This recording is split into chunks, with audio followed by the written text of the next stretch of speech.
G'day guys, good to see you. I see there are very few. There's only about 3 or 4 people currently viewing. Yes, great. Notifications have gone out, haven't they? Maybe YouTube is shadow banning me. I wouldn't be surprised. Bunch of cockwombles that they are. But such is life. Those who are not here, I mean, it's not as if I don't do a 10th at the same time every single day. I do the live stream exactly the same time. Very rarely do I actually not do a live stream. And I usually make an announcement if I don't for whatever reason. So I'm quite shocked that not many people have turned up. And I suspect YouTube is undertaking their normal fuck tartary sort of behavior and preventing me from actually, running a live stream. So that's basically what it is. G'day, Deborah, good to see you. Yeah, I can see that YouTube is basically, last week I was getting, 40, 50 odd people on the stream. And now I'm getting basically practically very little because more than likely notifications haven't gone, for the whole week, they wouldn't allow me to basically access my media. So I had to basically literally go in and, ask people to complain, all sorts of things. But eventually, g'day Raymond, eventually something started happening and I started seeing a bit of information coming through and allowing me to access my own content, my own property on my channel. Yes, so yeah, it's definitely I'm being shadow banned and I'm definitely, you got notified? Okay. Good to hear. I know people like yourself usually are, but yeah, I mean, I just don't understand why there's so few people at the moment here. So is there something happening that I'm not aware of somewhere else? So it seems absolutely crazy, but such is life, and the show must go on, as they say. But it's extremely weird at the moment. Yeah, I don't know, because this isn't normal. I mean, even in my first live stream, I had more people watching. So, and that's a couple of years back. There's only 3 people watching.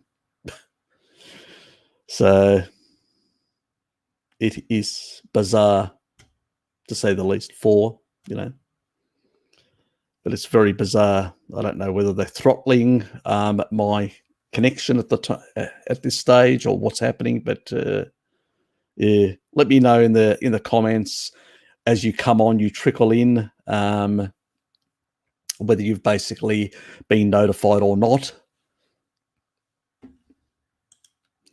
So I would like to know.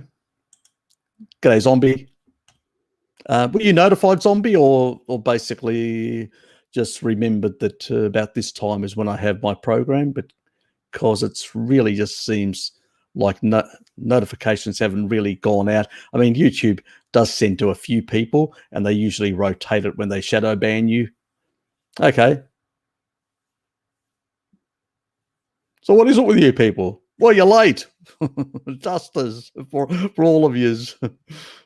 Okay. Is there something happening, as I said, that I'm not aware of?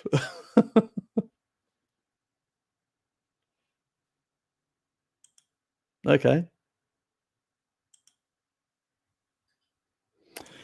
Still bizarre. I mean, how do you go from basically there's only 4 people watching at the moment, and last week it was basically like 10 times that. And I actually got new subscribers. I actually went up in subscriptions just recently. Again, an additional, what was it, a couple, it's 880 now. So what happens? I get more subscribers, but they don't turn up to my live feeds. Weird. Yes. I know that basically Bart's had problems in the past where people aren't able to come on, and they've had like, buffering, continuous buffering, which is deliberate, and people just say, "Oh, fuck it," and they don't actually come on. They get the notification, but they don't come on because they're getting severe buffering. Because when he was shadow banded severely, and it's probably happening to me at this stage as well. So yes, I'm a bit annoyed in that regard. But what do you do? It's just, it is what it is.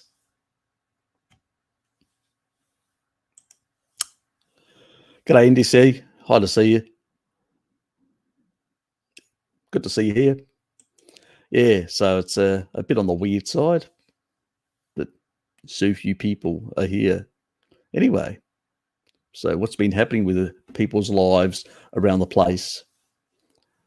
I've been quite busy at work lately. It's just seems to be full on, far more stuff to be done than staff around.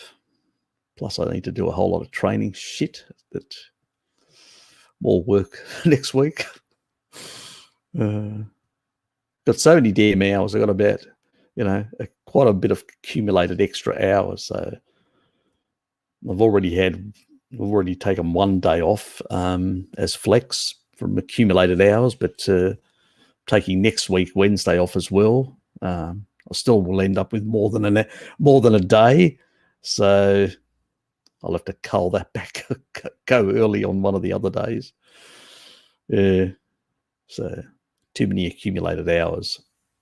But it is what it is. Quite a few things to do before in 5 years when I retire. So it's a lot of training stuff, schedules and stuff like that. So never ends. I've been experimenting with deuterium depleted water. Yes, don't go too low. Not a good thing as well. Can be a bit on the catabolic side. But if you go for something that's, because remember, depends on the time of the year as well. If you're around, g'day Jared, good to see you here, mate. Yeah, if it's around, Deborah, you're in the sunny period of time.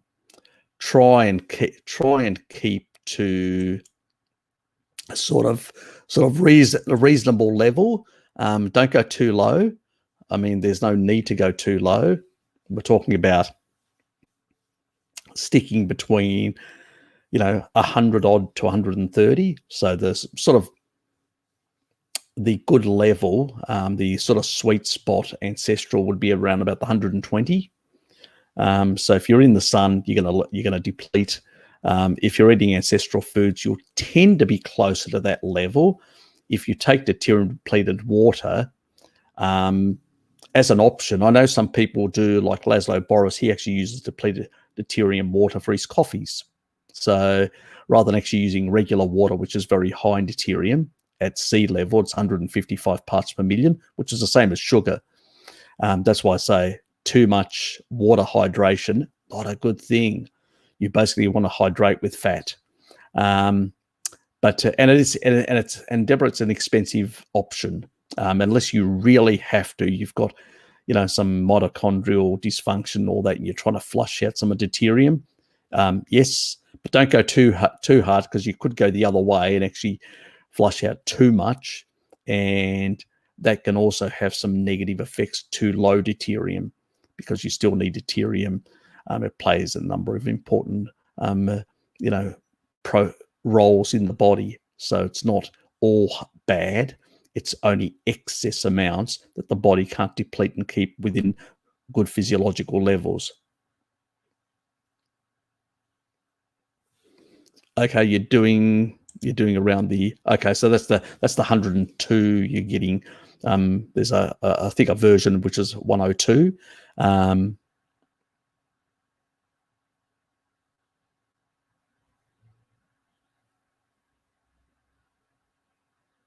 Okay, so if you're getting a lot of sun and stuff like that, yeah, it's sort of, because it's expensive. It is really expensive, and unless you really need it, I mean, I don't buy it. I don't see the value of buying it at all. I limit the amount of actual tap water that I consume. And I also limit the amount, the only time I've actually got water here is to, because doing multiple hours, as you can understand, tends to dry out the throat, So, and I'm constantly talking, as you guys know. I do enjoy a bit of a yarn, but at the same time, there are limits to that. And so I use that, but I don't really, unless I'm out in the sun and I know I'll be depleting, 19 parts per million per hour, I'm not going to basically be worrying about, that sort of side. Yes. G'day, Figo HD. Yes, please like the video. Please like, hit the like button, please. There's 12 people and only 3 likes. Please hit the like button. It does help the algorithm, so people know that I exist. So you want to help me?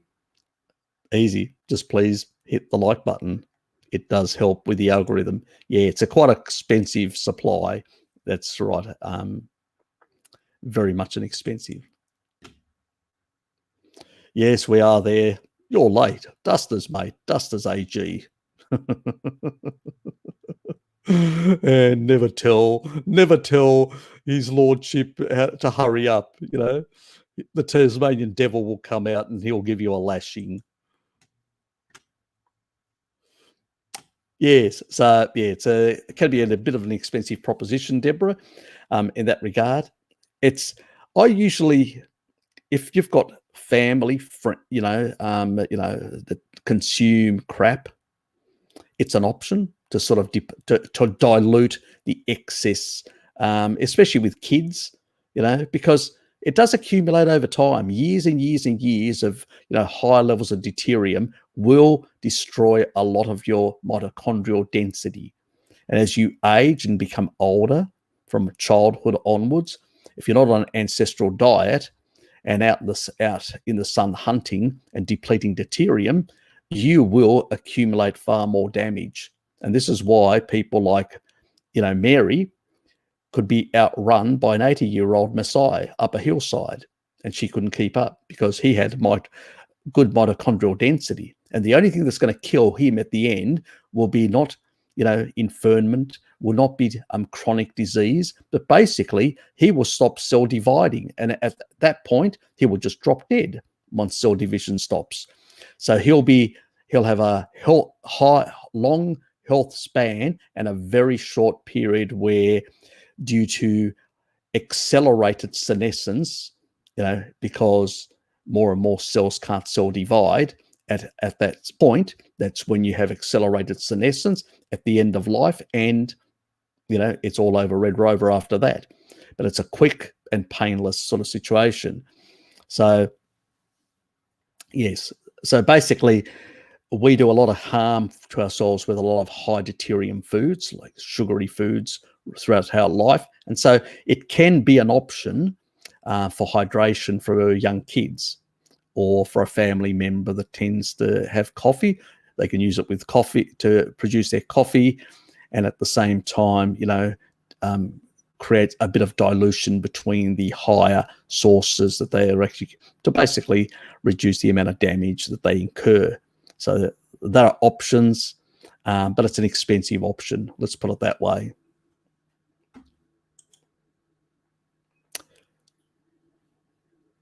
I hope you're okay. I normally hear people determine when there's proper issues. Yes. Yes. Well, I don't think Deborah indicated she's got some sort of major issue or that. I hope not. If you do, let me know, and I'll give you a bit of some info on that. Hey, Harry, I just got a blood test and I have no mutation of MTHFR gene, but I do have homozygous from C677T mutation. Does that mean I need to eat more riboflavin? Yes, it does. Eat more meat that's full of riboflavin. if you've seen my initial MTHFR video that I did on methylation, the first one that I actually did covered that actual point, going way back. I have to go right back to the beginning of my videos collection. It's one of the very early ones that I did that covers this actual point. I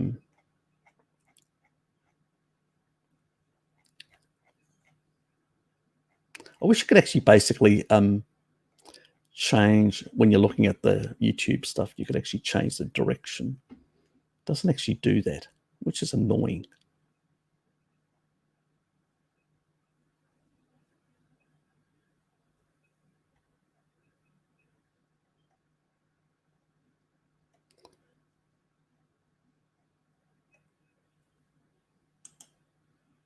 That was about a year ago, and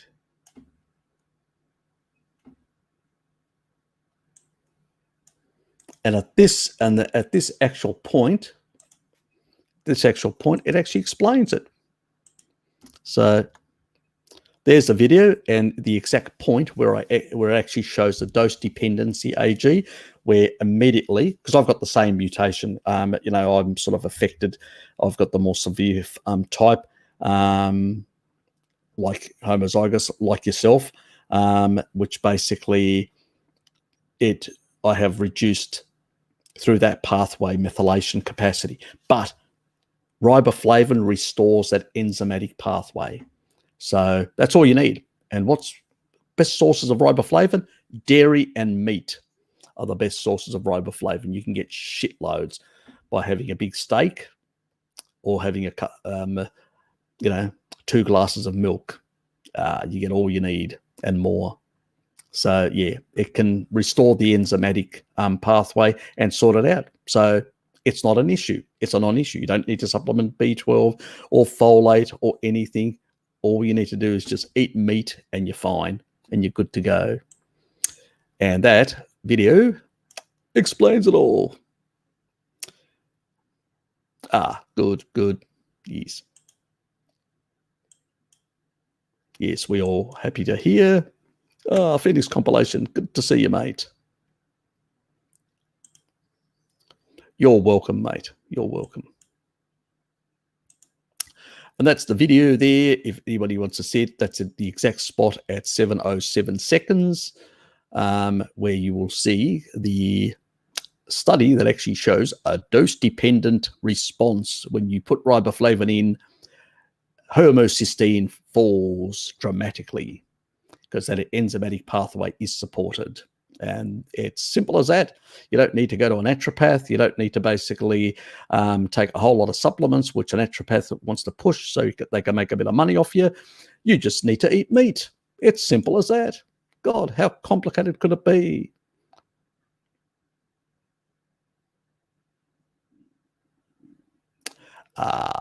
That's another video that's coming. So I'm not going to talk about it here.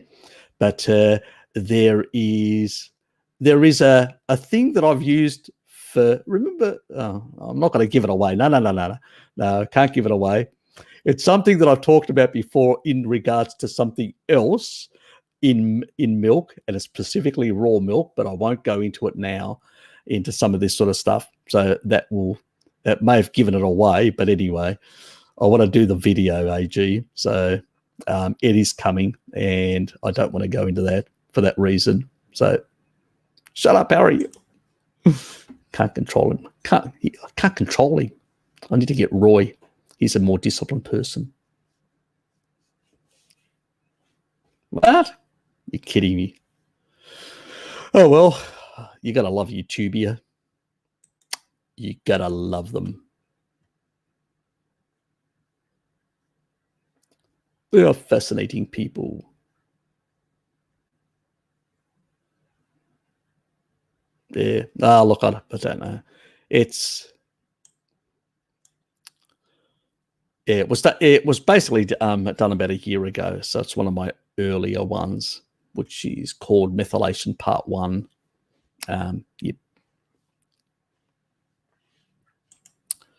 Yes, annoying. Harry, I reported a Kellogg's ad to YouTube today, citing it as a dangerous species inappropriate substance. I'm sure the complaint will be summarily ignored. Exactly. And the AI will put you in the list of people to keep an eye on. So you'll be extensively monitored and observed by the AI. Yes, you've just lost a lot of social credits. And the comrades at YouTube or Google, your comrades at Google, they have actually put you on the assessment list. We need to keep an eye on Raymond. He could be a problem, So yes, you have to do better to improve your rating with them. So your social credit rating has gone down, unfortunately. So you want to not only be ignored, you'll also be monitored, and you'll be basically scrutinized in future for your misbehavior. Yes. Potentially even spanked by the IA, like I have. Yes. And I thought it was going to be a pleasant experience, but it wasn't. Yes, not sexual enough. Thoughts on people who eat sufficient amounts of meat, 1 gram to 1.5 gram protein per round, but still find a benefit in performance when supplementing creatine, and are there any downsides long term? No. I mean, bodybuilders and athletes have been doing creatine loading for years. I even do it a bit myself occasionally, and Dad does it every day. He's on a regime that he actually does. He does a bit of he does creatine, and obviously he does taurine, and he basically does his morning weightlifting exercise and he does his evening weightlifting exercises. So he does those religiously, and his muscles are getting stronger every time. And he's one of the few 87-year-old strong people that I know in my life. So, yes. Since his mid-70s, where he had quite severe atrophy and noticeable sarcopenia, that's completely reversed now. He does eat shitloads more meat now and has cut back veggies quite a bit. He did also cause himself a bit of pernicious anemia. We've resolved that, and we've improved also his memory state as well. So it's been a bit of a struggle on that front as well. I suspect some damage has been done, but, we're trying to reverse that as well. Sometimes when you're too close to somebody, you don't pick it up. But, and that again was because he's got a similar MTHFR issue with me. Not getting enough riboflavin doesn't support that pathway. And also by eating too many plants, he was depleting his B12 levels. So, and wasn't eating enough meat. Now he eats shitloads of meat, has cut back quite a bit on plants, and he's more robust and stronger and doing much better. So don't worry about meat, As I say, to satiety, sometimes I eat massive amounts of protein. Sometimes I don't. It depends how I feel. I listen to my body, basically. Simple as that, Yes. Been carnivore for 3 weeks, still loose stools, but I don't have any of the other health problems. Not sure what to do. Thank you. Look, AG, Necro Kitty had something similar, and it can be a gut microbiome issue. And I usually recommend that people find out, do an assessment, check. It could also be, gallbladder issues. Sometimes, you can actually have issues with your gallbladder, and that can also go from causing some loose stools, depending if you've got a lot of sludge and it's that it's accumulated from your past indiscretions, and that tends to create, are you getting any yellowish, sort of like, if you're getting anything which is light colored feces or yellowish, you probably have a gallbladder issue. If you're not, it's just regular color in that regard, then it could be a gut microbiome issue. There is that probiotic that is from Sweden. What it does is it really knocks out any things like C. diff and other pathogenic bacteria. But as I've said, you need to, the key thing to have good functioning of your gut microbiome is lactobacillus. So you may need to do also in combination like a B12, sorry, a B50 complex. Make sure pantothenic acid is 50 or below milligrams, not above, for 3 months with vitamin D to basically help restore beneficial bacteria. But you also may have to basically put in a lot of the lactobacillus. Lactobacillus are really important for proper functioning of your gut, so you may have to do certain kefirs and other things like that. The thing that when you come out of your mother's vagina when you're born, the thing that you are coated with from the vagina is lactobacillus. Lactobacillus strains are massively dominated. The best source of lactobacillus for the human body is basically the vagina. Now, I wouldn't go around fisting actually pregnant women. Okay, AG, we're not actually recommending something like that. But what we're saying is that you're basically is one of the best sources. Now, obviously, it would be very illegal if you try to attempt to go into a hospital and do something like that. So do not do that. Just go and get yourself some good quality supplementations of lactobacillus, or do something like a kefir type thing. Yes. So those sort of things would help as well, restoring better functioning of stool formation and stool functioning. So, yes. So very important. I used to get a lot of these sort of issues in the past as well. Just give more oral. Zombie. Oh, God. Always with the sexual connotations from zombie. But what do you expect from Queenslanders? They're a bit loose, those women up there. I'm going to get a lot of hate mail from Queensland now. You fucking Tasmanian. What you say? Lady gardens are the best source of good bacteria. I thought she was going to say something a bit more nastier. My regards. I haven't. I need to probably. That's one area I've probably neglected. Some of the other bacterial strains that I've looked at and I haven't actually covered yet. I've got a whole friggin' list of them, but I haven't really got into them yet. Look, keep an eye on my channel, and they will be coming. A lot of those things. And what was the other one? Yes, I nearly missed Figo HD. I eat grass-fed, pasteurized, unhomogenized A2 cow's milk.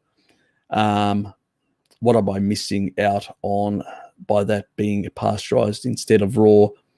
Everything I try raw, I get ill. Okay, you may still have some gut sort of. What's your vitamin D status? I always ask people, when people tell me that they've actually got these sort of issues, maybe you've got a leaky gut still and it hasn't been fixed. Obviously, eating a lot of animal products does help with leaky gut, but at the same time, vitamin D is very important to close those tight junctions. Very important. So are you getting enough? Because if you're getting enough saturated fats and you're getting enough proteins and all that, they actually help to actually build up DAO. So that's not an issue there, anybody concerned. But the gut actual wall, the integrity of the gut wall requires protein because it's made of collagen. And at the same time, it also requires vitamin D because it's a very important, cofactor in actually controlling tight junctions. So are you getting enough vitamin D. What's your vitamin D status? If your vitamin D status is low, you're going to have leaky gut. So that's another aspect to it. It's a bit, as I said, it's always complicated. So you may be reacting. You also may be reacting, I don't know, have you checked to see whether you're lactose intolerant? Are you or aren't you? I don't, no idea. So just because, raw milk should actually make it less of a problem because there is the lactase enzyme in raw milk.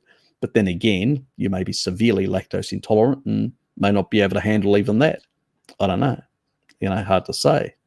Yes, there's a lot of things in pasture that pasteurization destroys. Vitamin D is one. It actually lowers the amount of, well, you lose a lot of,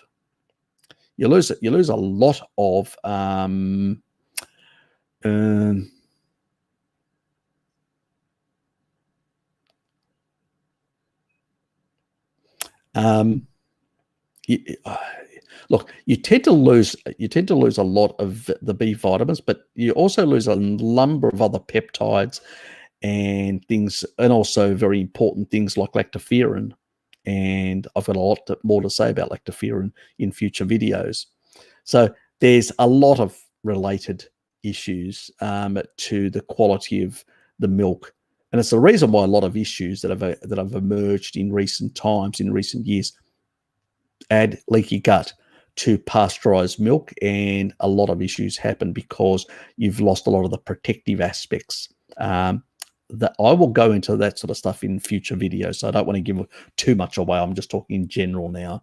So there is competition that's always monitoring what I'm saying, so I don't want them to basically get me to the mark, so to speak, when I've done all the research. So that is for a future video that is coming. Yep.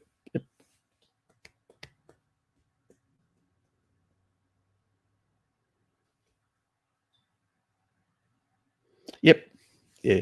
You're probably getting some of the lactobacillus. It's probably the yeah, from the cheese, and you're probably don't have enough. Yes, which is the other aspect. Lactobacillus is very vulnerable to glyphosate as well, and antibiotics. Antibiotics and glyphosate really decimate lactobacillus. And it's the key strains that you get from your mother's womb. When you come out through the canal, it's literally coated with lactobacillus strains. And if you don't get those, if you don't come out of the canal, pop out of the vagina, so to speak, then you don't get the right bacterial colonies. So really important.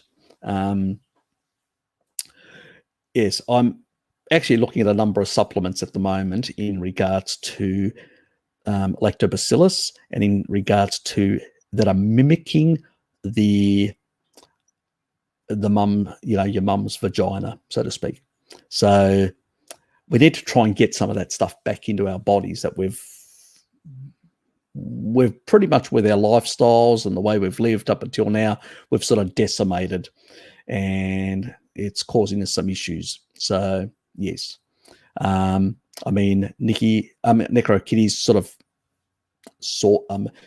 mitigated that slightly by throwing in a bit of cheese and getting some of it from that, and that's helping, and also it also helps with some of that sort of stuff. Too much in some people, if they've got low lactobacillus, can give them constipation as well. So it can go the other way. So you, as Necrokitty says, just a small amount will do with meat. Anyway, let's move on. Sorry. Would painful tongue inflammation be associated with the carnivore diet? Never heard of it. I've had this for over a week now. Very uncomfortable under the tongue and sensation as if whole tongue reacting. Never heard of it. There could be something in your environment, or something else that you've ingested, or something else you've been exposed to. But I've never heard, it's It usually is, it sounds more like an exposure to something than anything else. Try going through your different exposures. I know that oversensitivity of some certain compounds in the environment can actually cause certain different types of tissue sensitivity. It's been known to cause, things that you may get in the environment. One quick way of actually getting rid of it, like even mold, you can eliminate mold very fast, is ivermectin. So ivermectin is a really good thing to sort of things that could be affecting yourself, could basically create different types of tissue, inflammation. So yeah, I would say go if you can access ivermectin. I'm not sure where you are in the world, so I suspect you're probably in North America. You may be able to get it out of Mexico. I don't know what the situation is in the States in terms of the different parts of the country where, yeah. So I would basically go for ivermectin, and I suspect. Oh, you're in Queensland. Okay. That's a hard one. It's hard to get it in Australia. Do you have a friend that's a vet?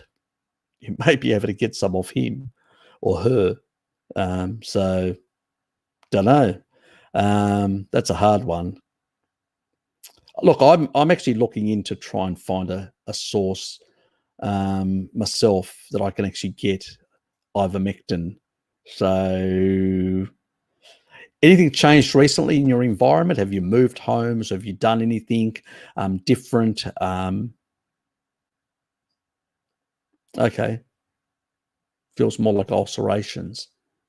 Send me a video. Send me an email. Tell me everything that's happened in the last couple of months since, because that sounds really weird. I've never heard of anybody having such a thing. There could be an issue with oral microbiome, some sort of oral microbiome issue, possibly. That's a hard one to say. Or maybe you've eaten some sort of animal food that was contaminated with something. I'd probably go and get it checked and go and get I don't know whether, I'm not sure about, do they do tongue biopsies? I'm not sure about that, but I would definitely go and see a doctor and actually ask them to basically do a number of tests to see whether there is anything, in your system that shouldn't be there. So, because there can be sometimes contaminated animal products that can have certain types of bacterial strains and all that may have got through the food system. And, generally the Australian food system is fairly safe, but it can happen. And that could be causing the problem because it's a very, it's something that's actually, yeah, good. Yeah, please get it checked, Indy. Don't neglect these sort of things because sometimes they can get worse. It's always best to be safe than sorry. Send me an email with some info in regards to some of the symptoms and stuff like that, and I'll do a bit of my own research as well into it.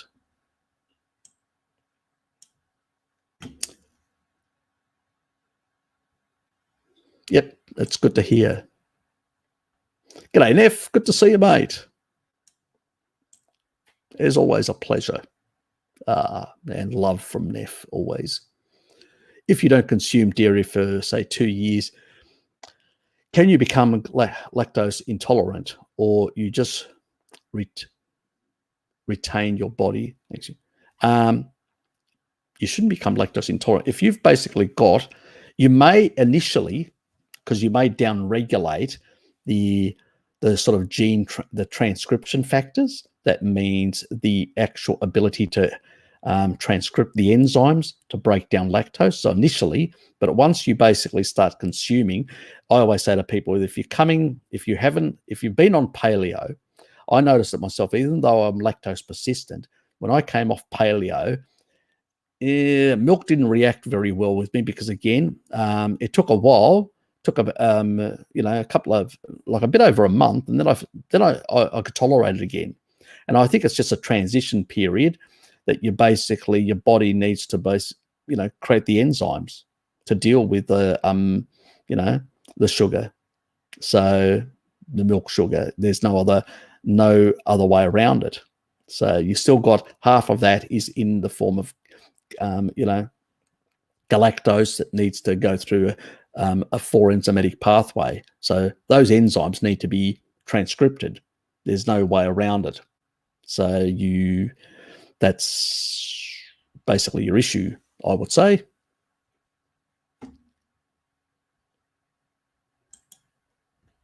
Especially if you're not lactose intolerant, you've never been.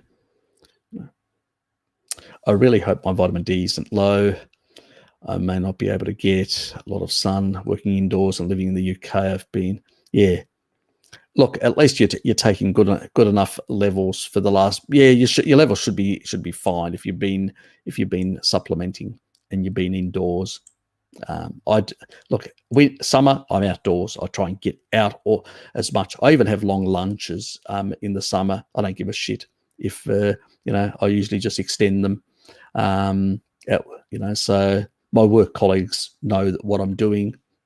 They know that I'll work extra hours later. So nobody complains. The work gets done, but I want to enjoy the sun. So I'm a bit pig-headed about it. And if I want to do a 2-hour lunch, I'm going to do a fucking 2-hour lunch. They need me more than I need them, in a sense. So they need me to be helpful and collaborate, and for the next 5 years to pass on all my information. So they can't really piss me off. They need to be flexible. So yes, I really enjoy the sun in summer, but in winter, I used to go to the tropics, but God, with all these lockdowns, and I feel like I'm a caged animal. I can't get away. It is really bloody annoying.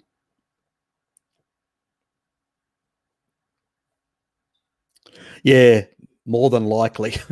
Remember, Pottinger's cats, the multiple generation effect.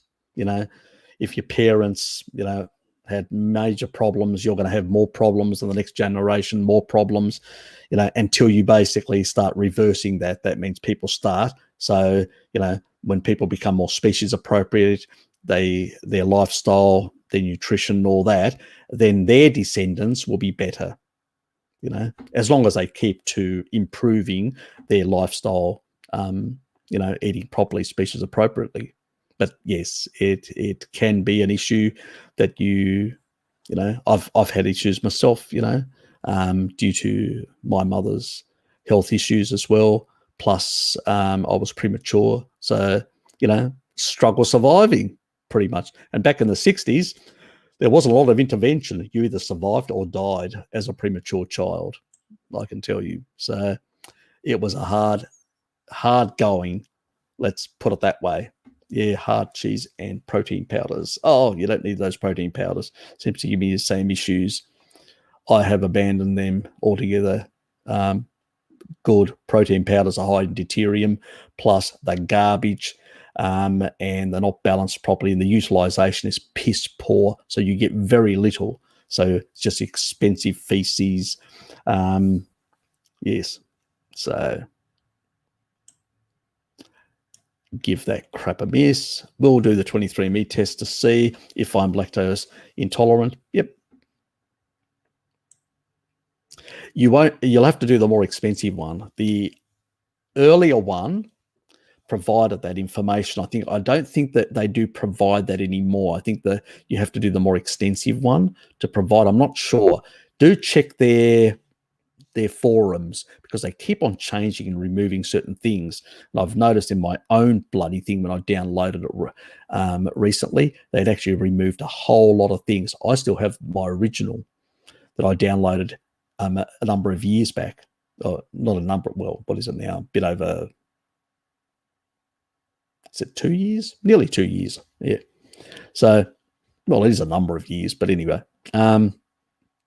And they've basically removed a number of things, which is really damn annoying.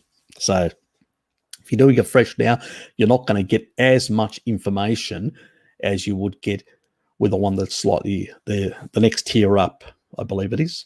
Yep. Anyway, so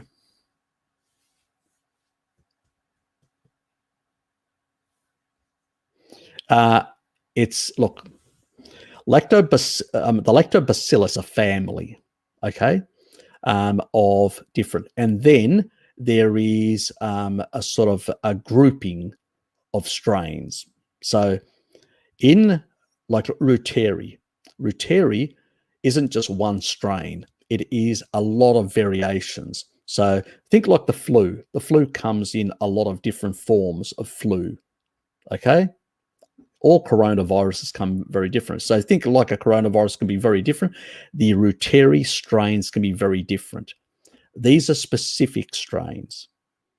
They are being isolated and patented by this Swedish company. I talk about it. I've done videos about this specific strain. You have to get these specific strains. They fight C. diff and a number of other pathogenic bacteria. So then when you feed, vitamin D and B vitamins, because a lot of the beneficial bacteria exchange B vitamins amongst themselves, what happens is you basically are able to repopulate those, the bifidobacteria types and the lactobacillus, the ones that you still have in your system, strains. Now, obviously, you probably may have lost some completely, and that can happen because of antibiotics and glyphosate exposure for large parts of your life. So lactobacillus is just one of those things that's so sensitive to antibiotic type, even things like oregano oil or stuff like that. Some of these things have an antibiotic effect. So if you take excess amounts or whatever reason, doing some other protocol that somebody's recommended, you can end up causing a lot of loss of lactobacillus. So it's not a good thing. There are other ways of dealing with those gut problems rather than basically using some of these plant compounds that sometimes can make things worse. Because in nature, you would never have got an oregano oil. You would have got a bit of oregano, but not oregano oil, like a very high antibiotic type dose. So I don't recommend that sort of shit myself personally. I know others do, but I don't. They cause more problems in the long run. The best way is to basically get the egregious things out of your diet and basically put in the nutrition, the proper animal-based nutrition, and then, deal with underlying things. So if you've got gut issues, it may be fixing up your gallbladder to flow better and to basically emulsify better. You basically need taurine, so you're getting enough meat in your diet, or you may need to supplement for a while in order to soften the stones and emulsify them so they can actually get out, which means that you may have, once you've been doing taurine, a couple of grams for a certain period of time. Remember the blood pressure issue that I talk about? You've got to test as you increase the dose. Never go over 10. I've never gone over 6, but that's me. While the up to 10 seems not to really cause many problems in short-term studies. I don't have any long-term studies, so I can't support that. And I've never taken the risk. There are some people with some genetics that it can cause arrhythmias.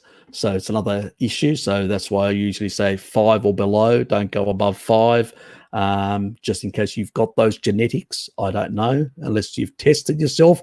So let's just play it safe. In normal, if you ate a lot of meat and all that, you probably would get about that amount. So do you need to supplement it? Maybe not.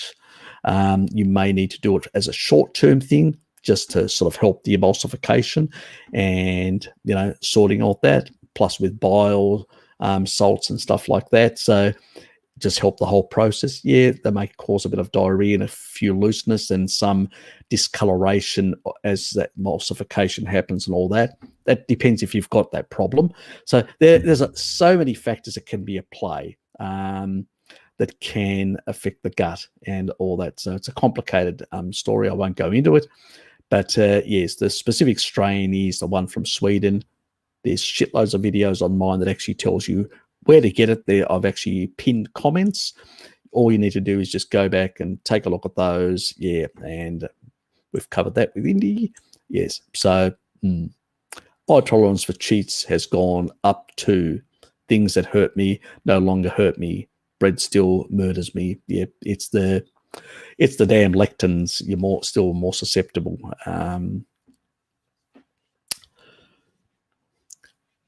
But we shouldn't be eating bread. Species inappropriate food, Nick, Kitty. Species inappropriate food. But can you actually do an experiment for me in that regard and let me know? Just email me. I do like always in a one stories. Go and get yourself a lactoferrin, which is as you know, it's a lectin binding, has lectin binding elements to it, and test it with regular bread. And now I know regular bread has much higher lectins compared to traditional bread, sourdough, fermented and all that. But just as an experiment, if you want to take a high dose, would it basically mitigate that problem? See, I can have bread and I won't react. But the thing is, not that I do, but I can, and I have at one Christmas, and I had no reaction whatsoever. So I know it doesn't affect me in that regard, but other people are more sensitive to those lectins than others. And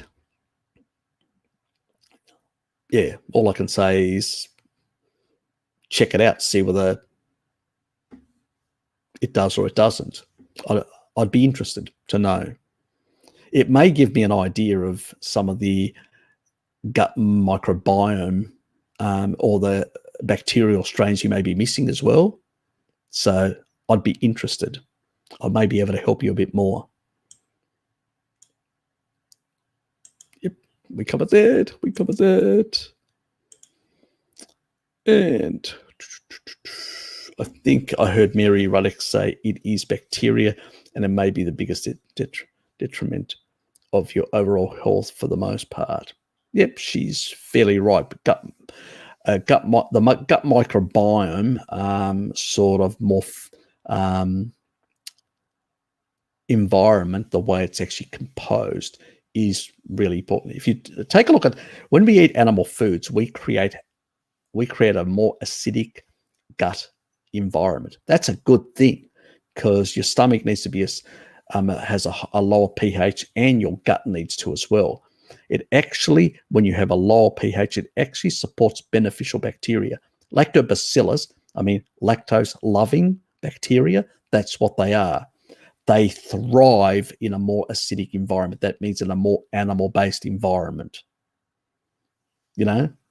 As I've said, firmicutes are the ones that grow in a more alkaline environment, eating shit plants, and they tend to be pro-inflammatory. They increase the interleukins. I've talked about that, and in my myths and falsehoods of veganism, I will be covering that as well. Yes, that's the other thing. I need to fucking do those videos. Ugh. Anyway, yes, behind on everything as usual. Nothing's changed. Yes, busy life. That's what I blame. I blame the busy life and other things that seem to take my concentration away. Yeah, she's pretty much right. She's a very cluey, smart woman. That's another thing. I need to catch up with her. I need to catch up with Sky. I need to catch up with a lot of people I've been neglecting lately. Anyway, so yeah, that's the biogaster, as it's called, gastrus or whatever.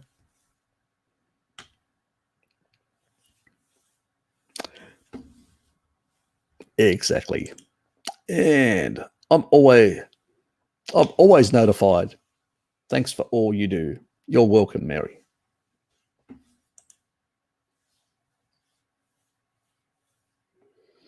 Yes, I have quite a few videos in that regard.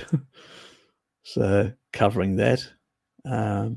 I'm surprised by C. diff one didn't. I mean, there's so many people suffering with C. diff. And I'm surprised that, YouTubia mafia have been throttling my growth from the beginning, but that's nothing new. Yes. Because that would be a good video for a lot of people to get and go out there and get that sort of stuff. So, so in that regard.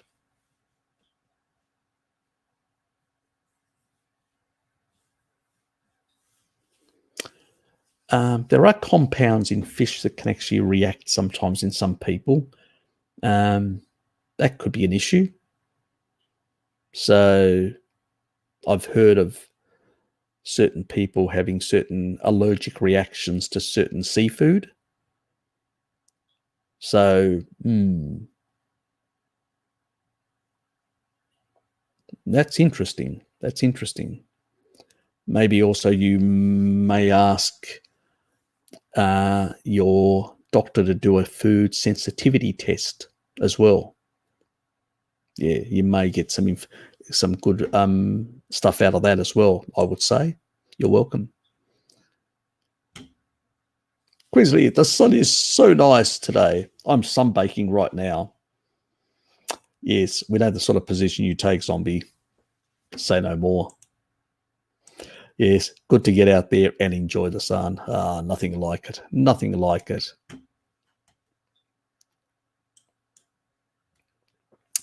Yep.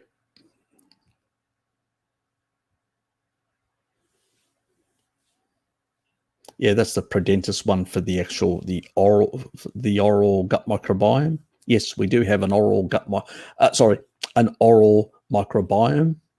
Not only a gut microbiome, but an oral microbiome.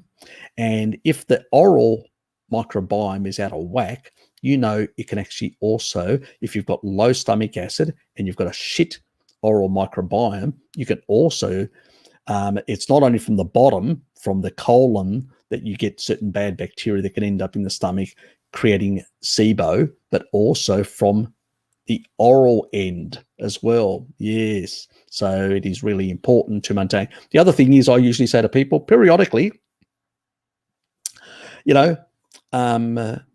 gargle with salt water. Gargling with salt water improves the actual oral microbiome. Yes. Who would have known? Yes. So what the oldies used to do with, all the salt gargling, yes, they must have known something. Yes.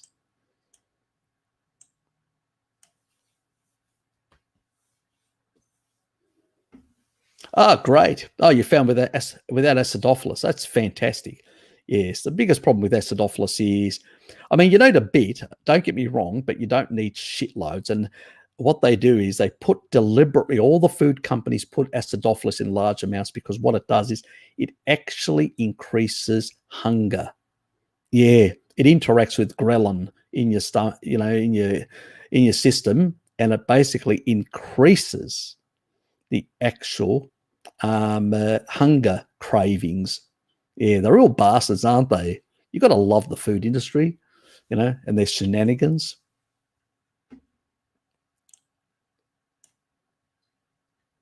Yeah, I'm glad. Can you actually, Kitty? Can you actually pin that in the actual?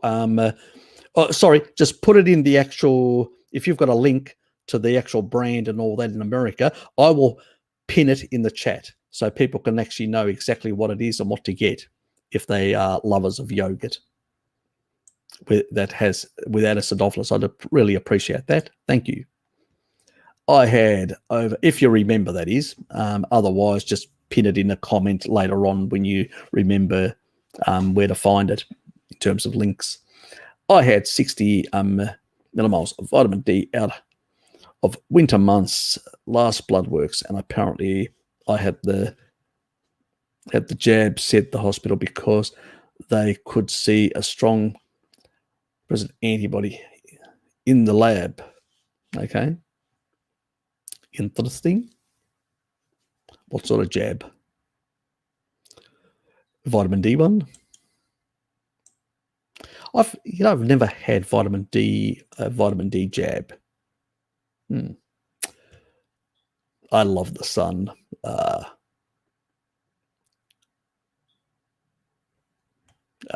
We all can get a bit lazy now and then.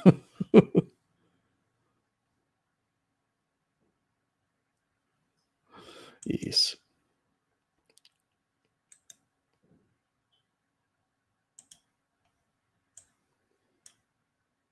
Oh, she found it. Fantastic. Oops.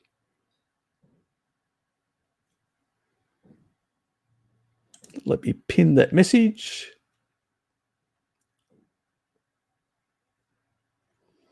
And it's inspired by our authentic French recipe. It would have to be the French. It would definitely have to be the French.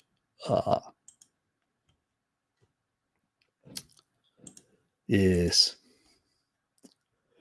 Traditional European approach to making things. French style yogurt.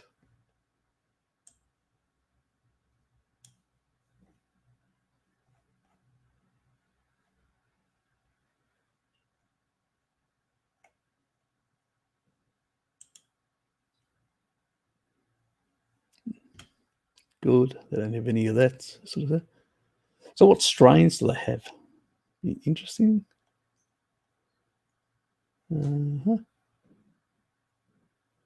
So this is an old, goes back for a while.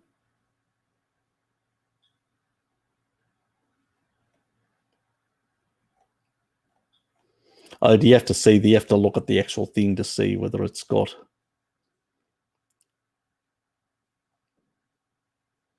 So that'd be interesting with lemon. I do like lemon flavor.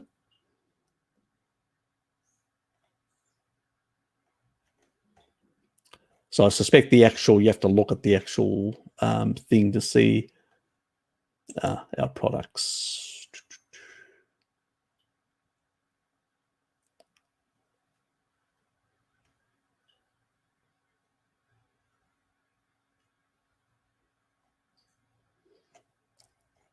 Don't know why people make dairy free. Does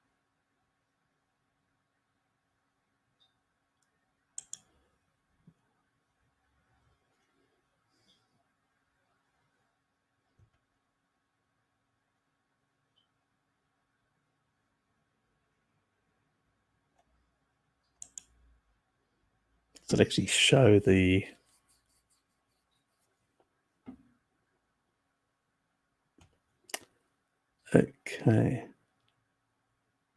Okay.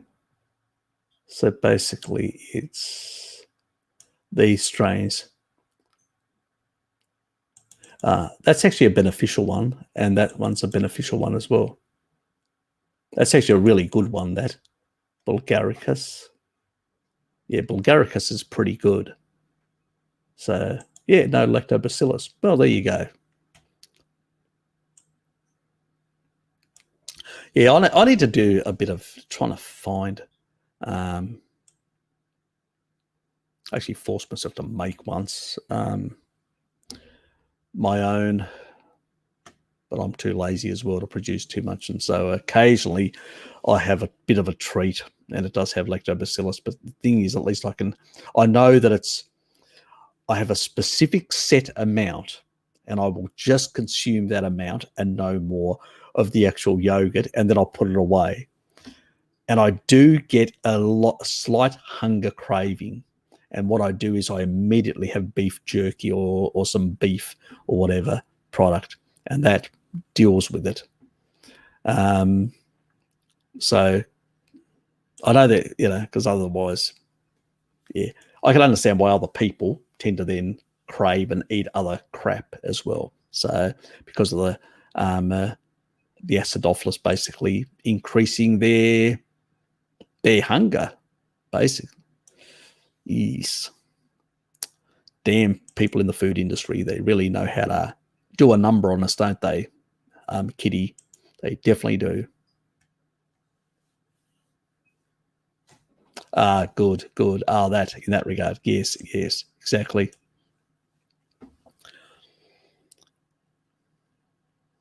You're welcome, mate. You're welcome. Yes. Yeah, there's a lot of people being put under pressure to being forced against their will. There's been a lot of protests in Greece. Alex actually sent me some information, all that. And I'll just actually bring that up. Give me a sec. I won't show his private. I'll just get the links in that regard, but I don't want to show his private stuff because that's his private stuff. But the rebellious Greeks are rebelling against the jab. They're saying, we're not going to be basically forced with experimental shit. I mean, you guys know, I mean, I did the flu vax this year. I'm not against vaccines. I've got actually my own little booklet. I think I showed once my own booklet of all the different stuff that I do. So I've done tropical diseases and stuff like that. So I've done, I've got covered. You think it, certain bacterial strains and certain other things like metaflora and other things which are sort of protect you against dysentery. I mean, you name it. I've sort of worked out to basically protect myself against something that's going to kill me out there. But the reality is that traditional vaccines have been tested over 7 years. They've been proven to basically not be a risk. So even Novavax is still a one. It hasn't been checked. On paper, I have to say it's one of the best and cleanest one that I've found in terms of less problematic or issues. If somebody's forced to do something, take something, yeah. But in terms of the 7-year period, nothing's been tested for that. That's why the governments have indemnified and given them a pass, given all the companies a pass, so you can't sue them. So, oops. Yeah, let me just find the link.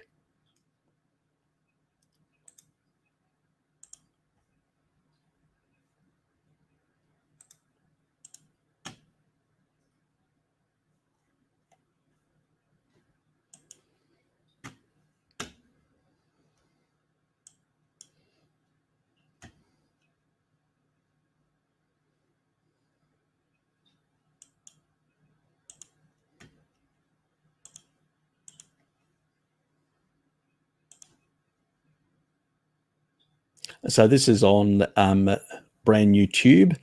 It's one that I've actually also sent to Bart. I'm not logged on, but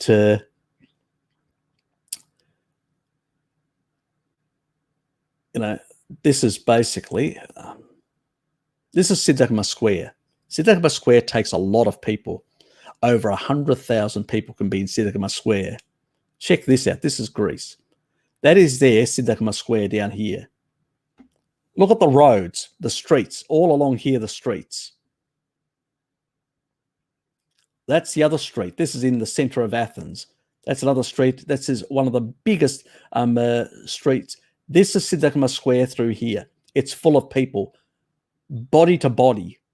It can take up to 100,000 people plus. And look at all the other streets. And I'll basically show you this. Look how packed it is.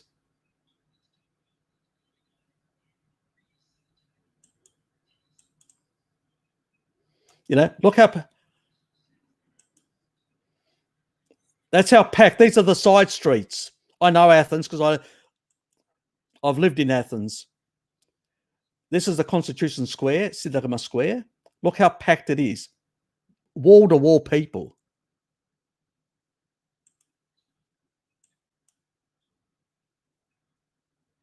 These are all the other side streets. These are side streets. That's a square back there.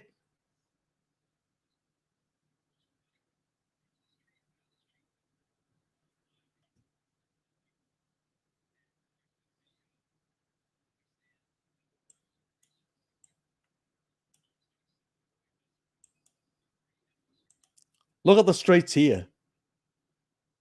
You can't even get into the square, into Syntagma Square. The streets are just packed with people, absolutely packed with people saying, you can go fuck yourself, against the actual restrictions where they want to create an apartheid between people that are jabbed and people that are not jabbed, and also COVID passports.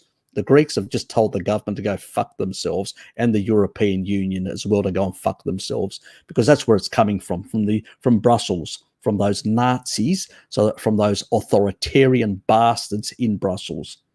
That's where it's coming from, guys. So, and I'll give you a bit of a rundown. I said to Alex, Syntagma Square is in Athens. It's about 23,336 meters square. That means it's 156 by 156 meters. So it can take over 100,000 people. So 5 people per square meter. They were packed. You would fit. But let's say, I'm going to say that people weren't as packed as they looked in the image, okay, uniformly. So let's just say it's 4.5 people. That's still over 100,000 for 23,300, and all the side streets, there's probably about 250,000 there all up, maybe even more. So in a population with 10.7 million, which is what's Greece's population, that's a big amount. In the US, it would be the equivalent, if you're in the US, it'd be equivalent to 7.8 million protesters in Washington, D.C. Nearly 8 million protesters in Washington, D.C. That would be the equivalent in terms of the population, percentages. If you're in Dublin, Ireland, it would be their population is much smaller. It's about 5 odd million. It's about 114,000 and a half. In the UK, which is about 60 odd million plus, 65 is it? I think it is. It's 1.5 million, over 1.5 million, 1.55 million in the centre of London would be equivalent. That's how big the fucking protest is in Greece. When you have I'm giving you the sort of to understand. And you know what the main media said in Greece? Oh, there's only a couple of thousand people. What a bunch of pack of fucking liars, absolutely liars, And the media was all, some of the other media, were trying to play it down after people started commenting and saying, oh, look, there's more people than that. And they started making all these comments. Oh, it's only a couple of thousand, maybe 20,000 or whatever. I mean, what a load of garbage. You saw how packed it was. You saw people couldn't even fit in the square. They were all down these side streets, packed, absolutely packed, And I'm being conservative here, 250,000. There's probably more. Probably there's double that. But as I said, if you're in the US, it would be like having 8 million people, 7.8 to be precise, million people around, around basically, or close to where the president is, as an example. That's what it is. I've never seen 8 million people in the US Capitol protesting. Never. Okay? That's the equivalent. That's one thing I love about the Greeks. They know what the elites are like. They don't fucking trust governments. We wanted direct democracy when we liberated ourselves from the Turks and the major powers, the British basically, with the elites from what we call fanadiotis, people who were basically very wealthy individuals that lived in Constantinople that collaborated with the Turks. And then basically when they saw liberated Greece, they thought, new pickings, we can become the rulers of that part. We don't have to basically play second fiddle to the Turks. And they moved to that part of the country and basically collaborated with the British to basically imprison a lot of the rebel leaders. And it's only later, when the revolution was nearly lost because of their incompetence, they had to basically free up all the rebel leaders and put them into battle, I mean, there's one that actually died in really poverty, in severe poverty, and wasn't looked after at all. And he was basically called the Turk Eater, Nikitaras, great hero and a great human. I mean, even when he found, I mean, he had fought in one case where he actually literally broke three swords, and the fourth sword stuck to his hand. That's what a warrior he was, you know, an unrelenting warrior. But he was also a very decent kind man. Never took tribute, never took anything off the battlefield, never basically did the wrong thing. Was very moral and a very strong Orthodox Christian. Had strong moral beliefs, and even found an enemy soldier once wounded, where a Turk would basically just kill indiscriminate, a Greek wounded rebel as rebel scum, you know, in their vernacular. He basically lifted this person on his back and literally dragged him for miles to get him to to a doctor. That's the sort of person he was. A great warrior, but not a barbarian, you know, not somebody that just indiscriminately killed, but fought heroically, you know. Every single battle he was in, he literally didn't want to miss any battle. He even fought with General Karaiskaki, that many of my great-great-great-grandfathers fought with. So, yes, we Greeks are really rebellious, and we don't basically like elites or governments telling us how to live our lives. That's one thing we don't fucking like. And I'm always proud when I see them protesting like that and telling the government to go fuck itself. Anyway, let's move on. Especially when they do nasty things like that. Very dictatorial and nasty things. Anyway, you know, I had my little rant against the Greek government and the EU, you know, authoritarian dictatorship, corporate dictatorship, because that's what basically they're unelected officials, these fucking European officials in Brussels, a bureaucracy out of control, controlled by the elites of Europe, and basically screwing everybody in Europe and making their life a misery. We need if there's going to be a united Europe or some semblance of a federation or confederation or whatever, then there should be an elected political, you know, even if it's, you know, I believe in direct stuff, but even if it's an elected, it's much better than a bureaucracy, because at least it's basically accountable to people who elect those people, not to a body that's unaccountable, does whatever it likes. So, and just basically, you know, is unscrutinized. It's unbelievable that a country that a continent, Europe, that exclaims the virtues of democracy and freedom and all that, has a bureaucracy that's completely out of control, and nobody regulates or controls, and there are no elected officials that can keep it under control. It's ridiculous. Yes. Only in Europe that could happen, with the guidance and leadership of Miss Merkel, you know, Chancellor Merkel. You know, she does come from the eastern part of the country. You know, she has a tradition of an authoritarian nature. So it doesn't surprise me, you know, at all, that she would have that sort of thinking.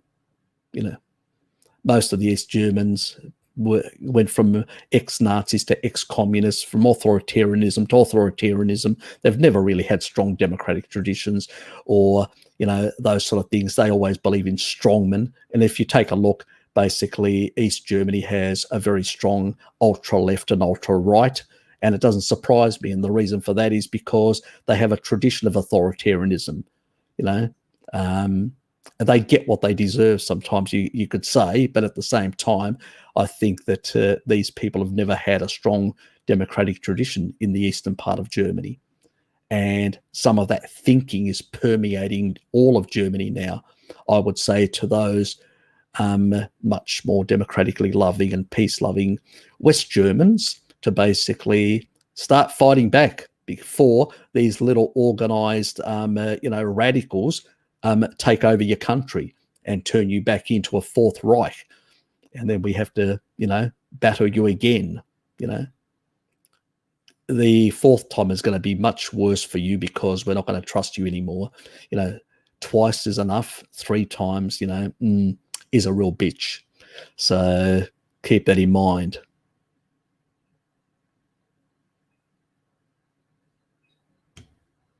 Yep. And let alone Germany is quite openly, the leadership, I'm not talking about the people, they are unaware, but the leadership in Germany is quite hostile in supporting the Islamo-fascists of Turkey, who are basically just persecuting their own population, but potentially, are so aggressive against their neighbours that they could actually precipitate a massive war within the region. Not a good thing for anyone, including the Turkish people, but the Greeks and Cypriots have suffered enough with all the economic chaos and everything else. They don't need more devastation. I mean, we don't need Turkey, Greece, and Cyprus turning into something like Syria. Enough is enough. But unfortunately, nobody's keeping into control, and we've got basically Merkel being an apologist for Erdogan and his aggressive, basically Islamo-fascist behavior and expansionist, has no respect for international law, has the audacity to claim that basically Greece is violating the rules. No, it's not. Treaty of Lausanne was quite clear. Your territory, any islands that are 3 nautical miles from your coast are basically yours. Anything beyond that is Greece's. It's in the Treaty of Lausanne quite clearly. Either he hasn't read it or he's basically just lying. I suspect he's lying because he's basically, the country's so corrupt, it's basically run by it's a narco state. That's what Turkey has turned into, a narco state.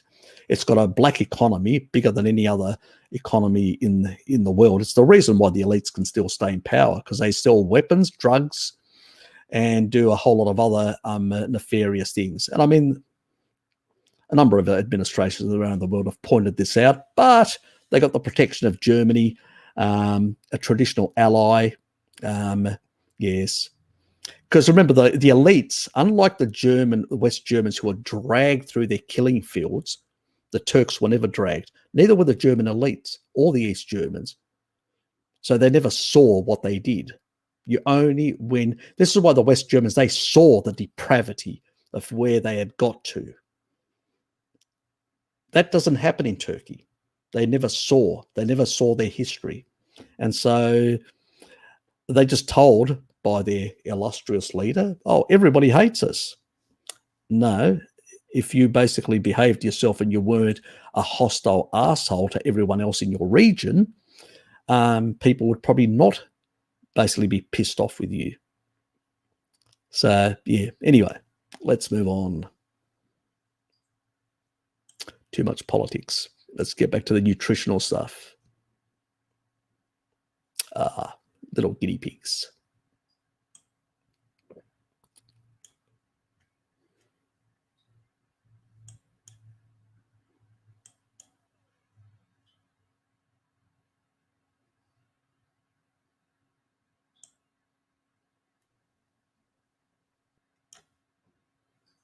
Oops. And that was the thing that's been pinned. So whoever in North America wants to basically go and check that out and find where it's available and stuff like that. I need to do something similar. I do encourage people that are in Europe or other parts of the world to do the same and let me know. I would love to do basically a video on the different types of yogurts around the world that could, I'd like to promote them. If there are good stuff that's got good probiotics, have got good bacterial strains that are beneficial, let's get them out there, because a lot of us are really have poor microbiome diversity. I mean, you got to think, we're not ancestral. We don't live close to the earth, and we've been exposed to a lot of antibiotics, Glyphosate, and all sorts of other things. We've been vitamin D deficient for too long, which has meant a weaker immune system, which allows certain pathogens to take root in our bodies. So we've got a lot of issues that we've been battling with, all of us. I mean, I've been battling as well for quite some time, and getting my health back over the last decade by going out there and actually trying all these things and realize this doesn't work, and then trying something else and going, oh, this works. So basically, I've been through some of this shit. So I know that it works, and that's why I go, yeah, try this. It will work and fix you, because it fixed me. So that's how it's actually come about. Sometimes you, from your own pain and suffering, so to speak. Do you think tooth decay is more micronutrient deficiency? Yep. It's a combination. It's a combination of both oral microbiome and nutrient deficiency. Yep, both.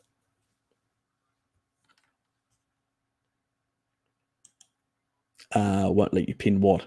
I've already pinned your comment. I'm the only one that can pin. You should know that. Yes, that one. Yes.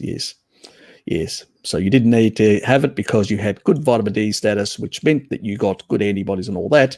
And so they go, oh, he's fine. He's got antibodies against it. So he doesn't need. So yes, that saves you that situation.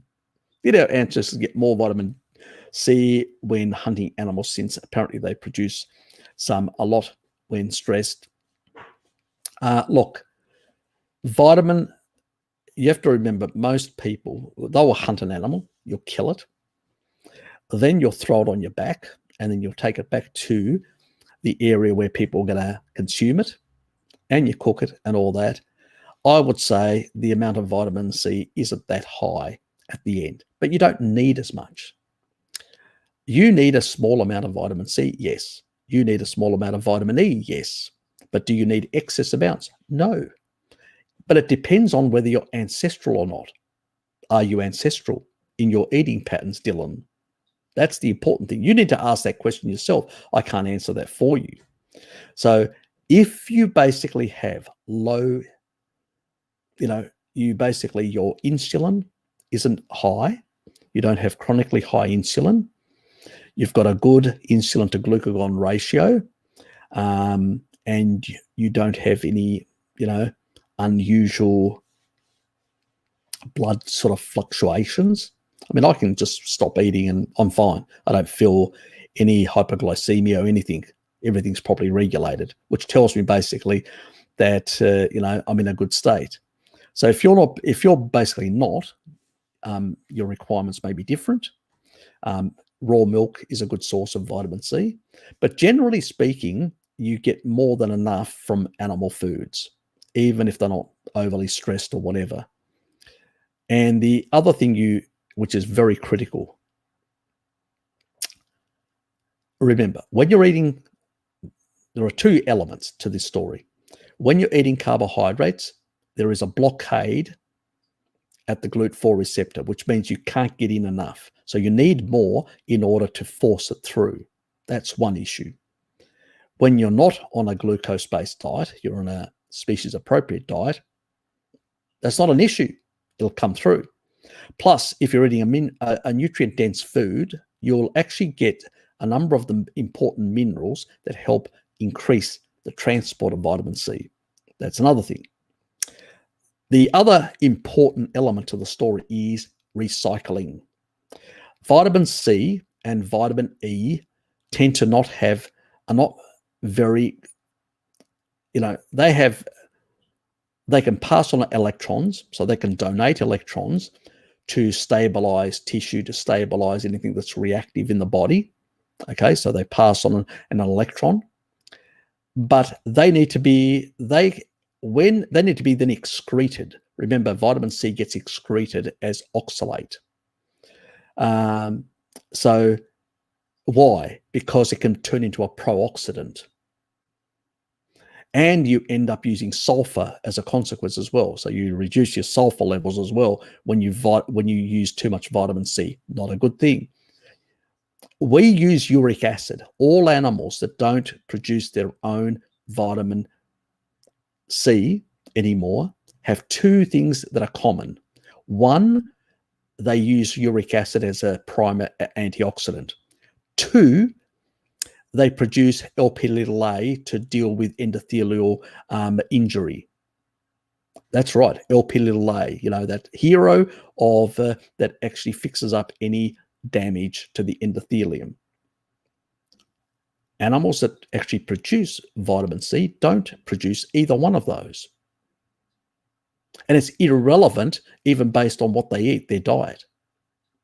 It's primarily, these are mechanisms.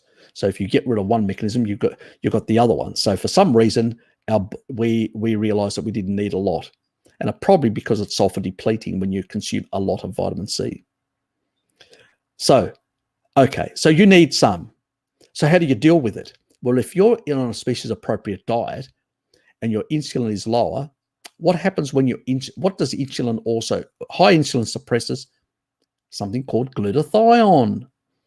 So when you actually lower the insulin level, because you're on a species appropriate diet, your glutathione levels go up. What does glutathione do? Well, glutathione does a lot of things. It's the prime body's antioxidant, intracellular antioxidant that's produced by the body. But what else does it do? It recycles vitamin C and vitamin E. It's an electron donor. It donates back to these things both electrons, which stabilize them so they can still do their job. And by recycling them, you need less. So when you're on a species appropriate diet, your levels for vitamin C and vitamin E go down.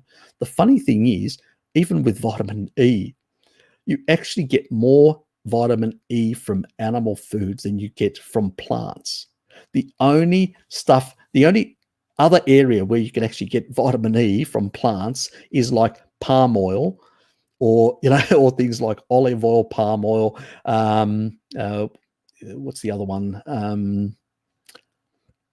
I think avocados as well, avocado oil.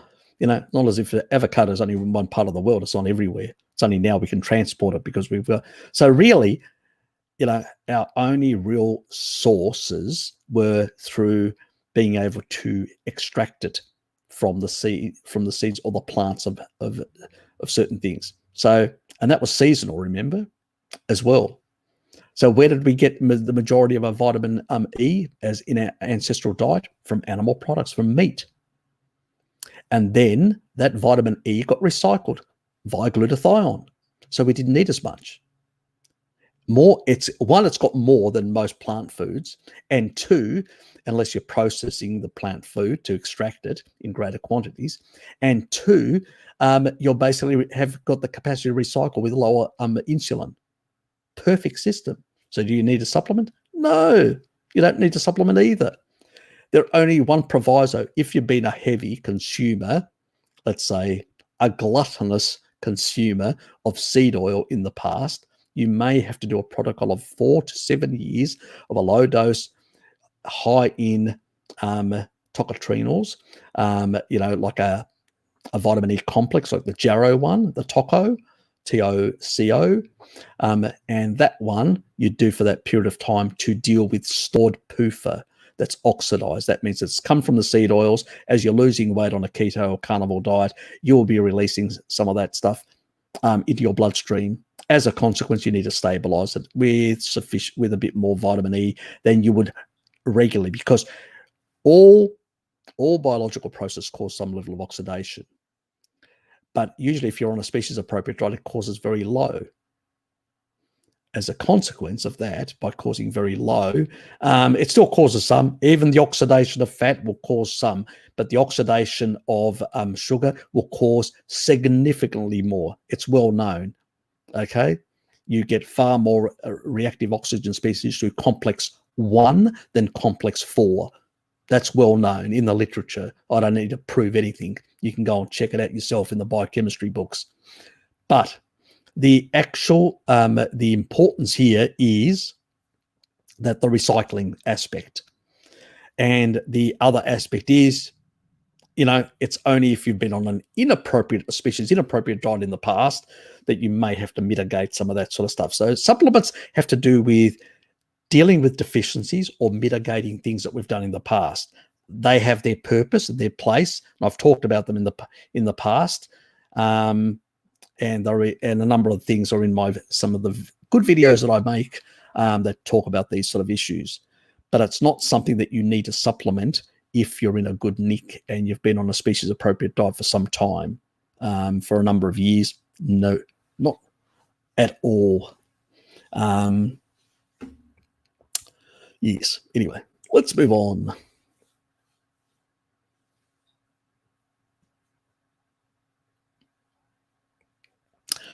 You found a bunch of black mold. Not good. Yeah, that sort of needs to be clear. That's really dangerous, that stuff. It could be. Yeah, black mold can be a bigger problem. The quickest way to deal with black mold problems in your body is ivermectin. So if you do ivermectin for a good high dose for a couple of weeks, you will clear out all that stuff. Your body could completely correct itself to such a level you go, wow, I feel like a new person. I've seen people do that. So yes, ivermectin is really good at dealing with a number of these things, including mold and a few other pathogens.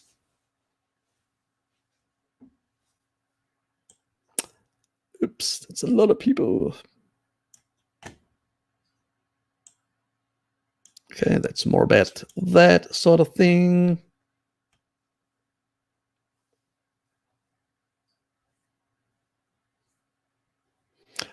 Yeah, but it does help. But at the same time, remember, you still need some B vitamins. You still need the vitamin D, because these things, they do look. If your vitamin D is low, it's really hard to populate these beneficial bacteria because they require vitamin D to proliferate, to grow. So the sun grows beneficial bacteria in a sense. Actually, we should make a t-shirt. The sun grows beneficial bacteria.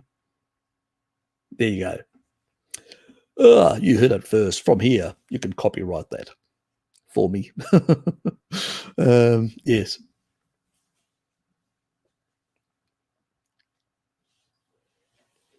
Yep, there you go.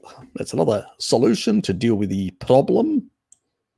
But the bodily one, ivermectin, is great stuff. If you know a vet, do ask them to help you, treat you like a animal. Hopefully they don't ask you to get on all fours. That would be problematic. You'd be having a conversation with the wrong sort of vet. Or he's blind, one of the two. We've seen that in commercials. People doing idiotic things because they can't see properly. We've had some stupid commercials in Australia recently. Anyway. Yes, they are. Yeah, it's good to see that people are basically saying enough is enough. So, yes. Good to see. Yes, God bless them as well, that they're actually standing up. Yes. As they say, all things start in Greece. Both the good and the bad. Take your pick.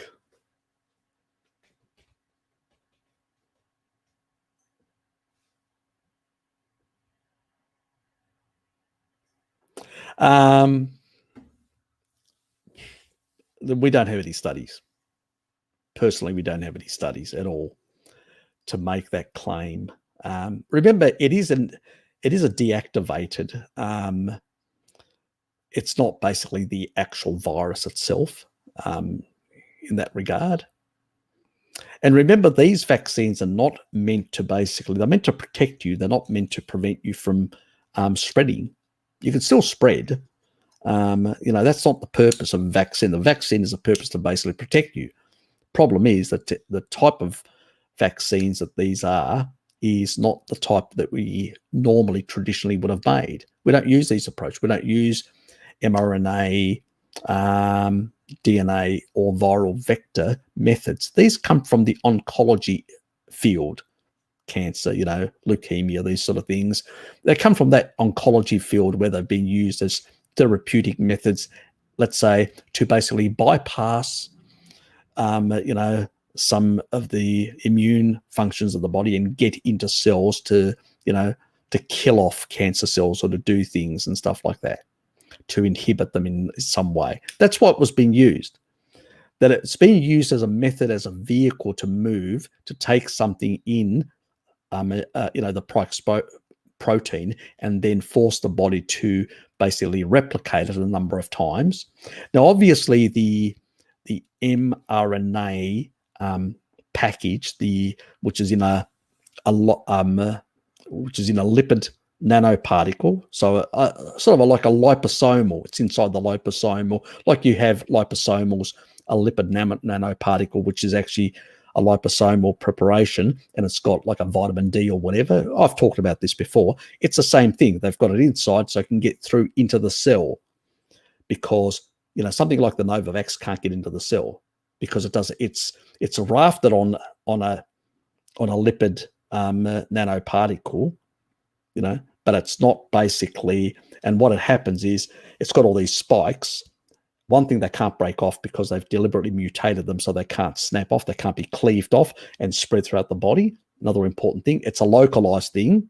And unless the only time you may get a few that may end up in the bloodstream, maybe because you were injected incorrectly. So if you hit an artery or whatever, that could happen. So that's just poor vaccination practice by less experienced doctors or nurses. But generally speaking, it should be directly into the muscle. It should be localized. The body responds with an immune response like it does with traditional vaccines. That's how it's supposed to theoretically work in general. These sort of things, basically what they do is there's a certain quantity in the vaccine itself. Now, the actual machinery can't replicate more. So what it does is, if you've got, let's say, this is an example, it's got far more. If, let's say, you had 100 of these nanoparticles, so the mRNA component and the spike, they would go in to the cells, and those 100 ones would replicate. They would use the replication like the virus does. The difference with the virus is the virus will basically keep on producing itself and be able to replicate more and more and more and more. This is only can replicate so much. So it doesn't replicate to the same level, because there's a rate limiting effect. It can only do so much. Goes in, it provides, and it can only do so many times replications, and then, pretty much the whole thing falls apart and all that. It doesn't really, but the biggest problem, what people are talking about is, initially, they were talking about the spikes themselves because they can be cleaved off, unlike the Novavax, which they can't be cleaved off because they've mutated them deliberately, so you can't get cleavage. These ones can get cleavage, and you can end up with a lot of viral load all over the place around the body, and sort of binding to all sorts of tissue all over the place. See, with the actual the Novavax, it can't bind to any of the cells, like the wall of the cell or anything like that. But it can bind to the ACE2 receptors, but it can't get in. And the reason is because those prolines that they've put on, prevent it. Okay, and it's not in a liposomal package to be able to move through, so it doesn't happen. So it's a localized event. But still, we haven't had what is called the 7-year study to cover the safety aspect. But on paper, it looks pretty good. It looks pretty safe. It looks more traditional. On paper, it looks pretty safe. But that's on paper. Okay. The other ones definitely have got plenty of research behind adeno ones and mRNA and DNA ones, and we know that there have been autoimmunity and all sorts of issues. Now, is the thing with the spikes being busted from the mRNA types floating around a problem? We're not sure. It looks like it's not really the actual spike itself, which is the problem. It's more the actual immune response. I've actually looked into this recently. I haven't done a video yet, but I've looked into it, and it's actually what the studies are showing, the research. These are properly done mechanistic studies, and what they're showing is that it's not actually the actual spikes, but it's actually the immune response. So if it's the immune response, could it be because a lot of these people are, the immune is misbehaved or it's not misbehaving, but it's not regulated properly to function properly, and it can kind of sort of potentially cause things like similar aspects to cytokine storms that the normal virus would cause, but in a more limited way, and that cause some problems in some people potentially, and it could be a problem in that regard. We still don't know enough. As I said, these things need to be tested over 7 years to really get efficacy and really know, do they actually work or they don't, or what sort of side effects and deleterious effects can they have in the whole population and different population groups. That's why you never release new vaccines for 7 years, because they need to be tested before they can be released on a mass basis. Traditionally, that's how it's happened. So this is an extraordinary situation that's never happened before with vaccines, and it's basically been stampeded through. And it's probably because we've never had the threat of a pandemic in the past. It's been a long time, back in the 1918s, the last time we had a really massive one. But the reality is this a real pandemic, or is this just a make-believe pandemic? I will leave that to you. I know what my views are about it, because it's more behaving like the flu and less like the 1918 in my personal views. But I will let history judge whether we got it right or wrong on that thing. I know that we probably got it wrong, but that's my personal opinion. This is not medical advice. YouTubia Mafia, please do not take down my video. And I'm just voicing an opinion. It's not to be taken as medical advice by anyone out there, but I know you cunning people can read between the lines. Anyway, let's move on, because I'm falling behind again, aren't I? Typically, fucking Harry's next to useless keeping up with the live stream. As Bart says, you talk too much. And I said, you don't tell them enough. That's my response. Anyway, there a report, super scary. Fairlife milk. Okay, I don't know much about that. I'll leave that. I'll move on. They added omega and DHA as well. Maybe it's plant-based and some other toxic shit. I'd probably give it a bit of a miss if that's sort of stuff. I never trust those sort of things. You need to get your DHA from animal foods, not from some supplement that they may have put in there, and who knows what the source is. If it's plant-based sort of crap, most likely algae and all that, most likely highly rancid and dangerous. Anyway, but that is my personal opinion on that as well. I'm not claiming that this product is rancid or dangerous because it hasn't been tested, but you can take your own risks if you so wish. Yes, we need a reality czar to tell us what to do and how to think. We're too stupid to think for ourselves. Our experts always get it right. They are brilliant. Yes. They told us to go low fat, and we did, and we got sicker. It's our fault, not theirs. Their advice was perfect. We didn't follow it properly. We didn't go low enough and engage the Randall cycle and waste away like the vegans. Yes. Over 1 million people were in London protesting. Just busted it aside and said some people were protesting. Yeah, exactly. That'd be right. Yeah, pretty much. Get your omega-3s from real food. Okay, always from real food. No supplements, no added stuff in there. Any added stuff, always consider it a risk. As you know, when you put stuff in and it's not bound to a food in the right way, it's not protected. It's vulnerable to increasing oxidation and, depending on the extraction method, high in aldehydes as well. If you want your lipid rafts of your cell membranes ripped to pieces, those bilayers, yes. Look, remember, everything's got a bilayer. Your LDL, your endothelial, everything's got a bilayer. It's a bilayer, okay? So just keep that in mind. And that means that a lot of these things, including your LDL, can have, from aldehydes, have ripped and damaged and end up oxidized and damaged in your bloodstream. I wonder how that happens. When you eat a species of appropriate foods, I guess. Yes.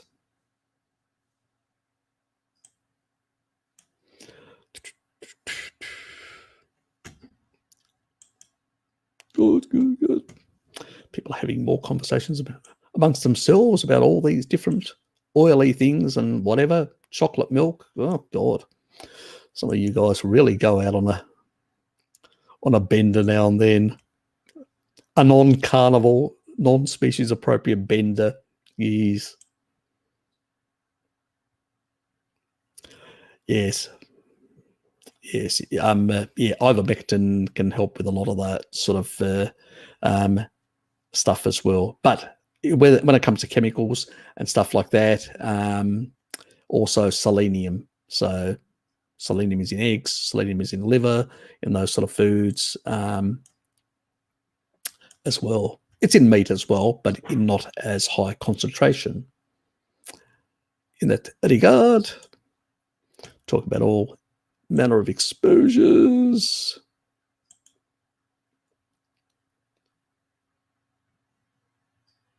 After 3 years carnivore, I'm highly sensitive to seed oils. They taste really bitter to me.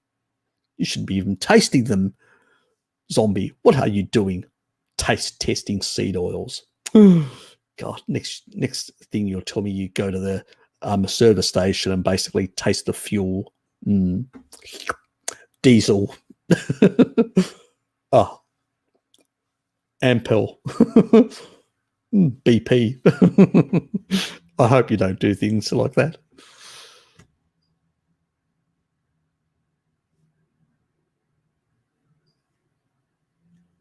If I absolutely had to, like somebody put a gun to my head, Harry, you got to eat carbs. Oh, shit. Oh. I'd fight back. Heroically, I'd pull out my sword and cut their hand off. Anyway, back to reality. What would I eat if I had to? I was forced to at gunpoint. Probably zucchini. Skinless. Cucumbers, skinless. What else? The low sugar variety of pumpkins. That's 3. Oh, God, still struggling. Well, milk's the other one. There's carbs in milk. There you go. I've got milk. God, dairy comes to the rescue. I've got one more. One more. What else? One more. Come up with one bloody more. Can't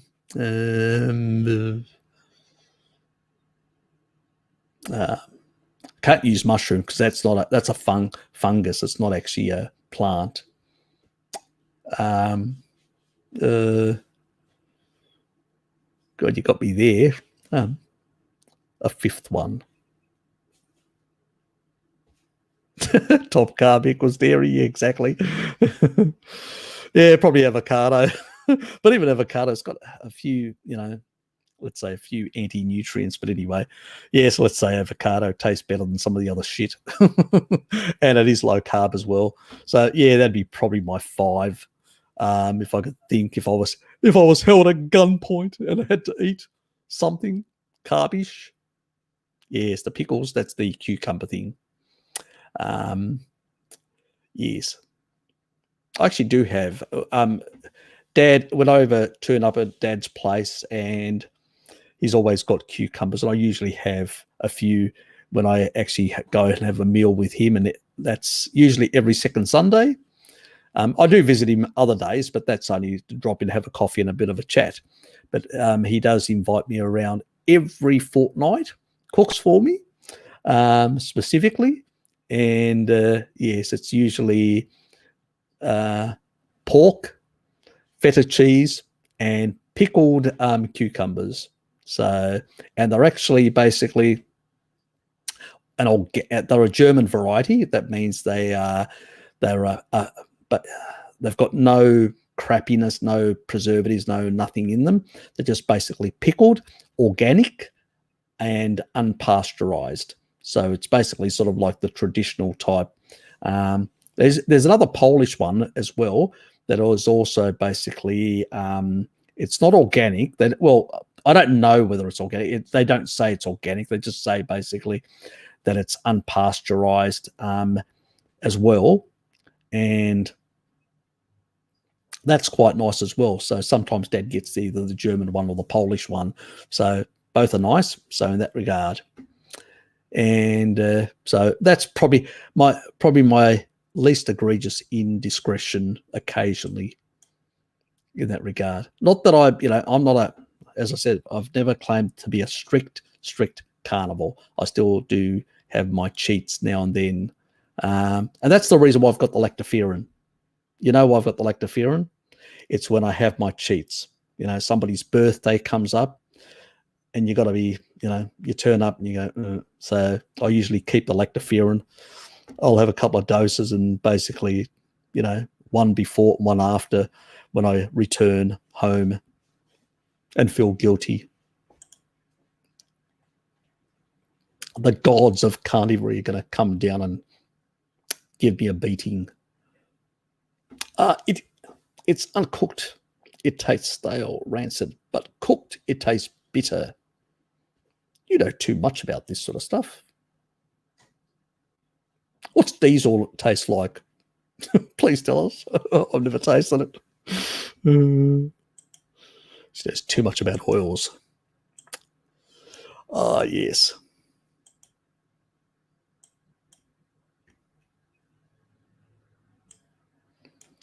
I think probably the reason why I don't really know what it really tastes like is probably because the majority of times I was frying chips in it, potato chips, or other stuff, yes, or fish fingers, yes. One of my favorite meals used to be fried fish fingers with basically fish sticks, as you guys call them in America. Fish sticks, and with breadcrumb type things, and some stuff battered, and a whole lot of, because I thought it was healthy. Oh, I'm having fish, and I'm having potatoes, and I'm having seed oil.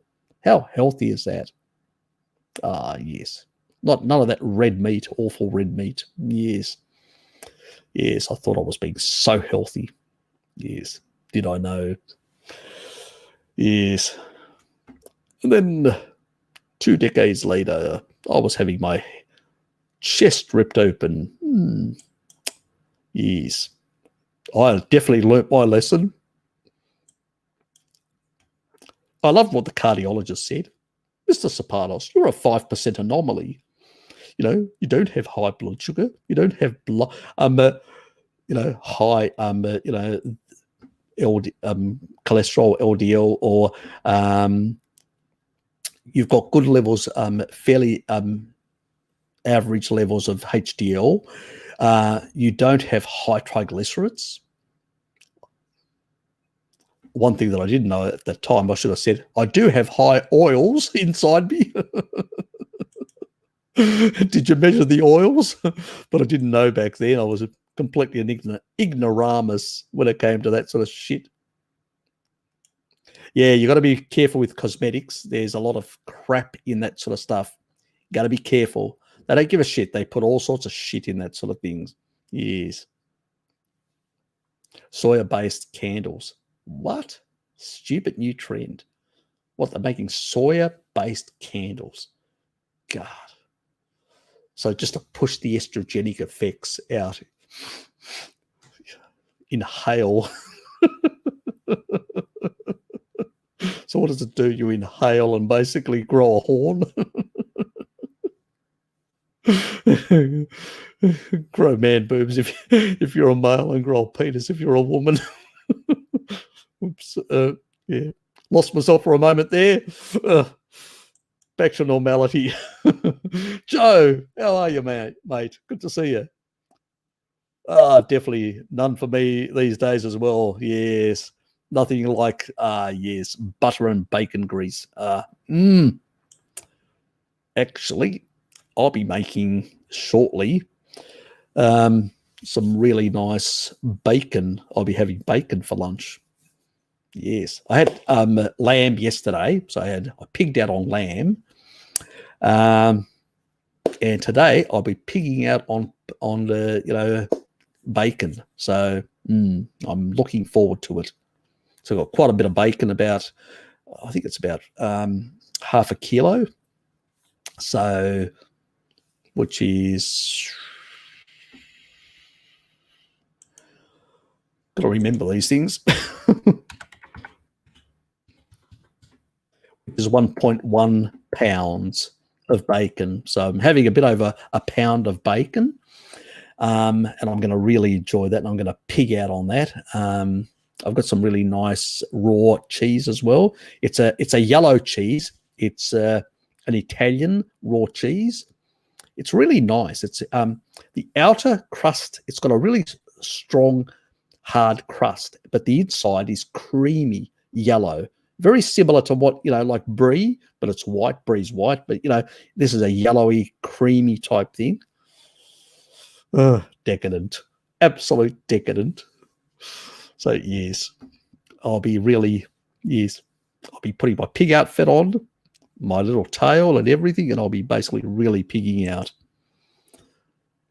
I spoke to a lot, which they said they're adding another fat from grain-fed animals in grain-fed mince meats and labeling it 100% grass-fed when the farmer sells it. Can this cause any issues? Doing what? That's deceptive advertising. Don't you have laws in your country, NEF, about deceptive advertising? I thought they did. We have them in Australia. You can't actually do that. It's illegal. Let alone claim that you're doing it. God almighty. Yes. That's a bit of a problem. You can't, and labeling it 100% grass-fed. Oh, God. Yes. Look, it depends on the source of the grain. A number of European countries have banned glyphosate. So if it doesn't have glyphosate residue, it may not be as a problem, because some of the other chemicals in there, the animals' own detoxification pathways, their livers and kidneys and all that can excrete, get rid of a lot of that sort of stuff. Biggest problem with glyphosate, you still get some accumulation. So if they're feeding glyphosate, it can be a bit of a problem in that regard. Can the body cope with very small amounts that you're going to get in the meat? It's not as bad as getting it from plants where you're getting massive amounts. You're getting much less. Yes, you will. Let's say you may.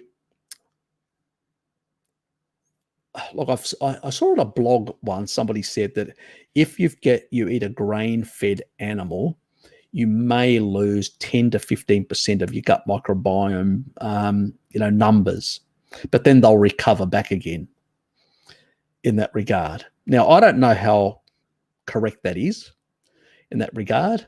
Obviously, if you're eating plants, the dosage is going to be much higher, than, because a lot of these compounds get detoxified by the liver of the animal.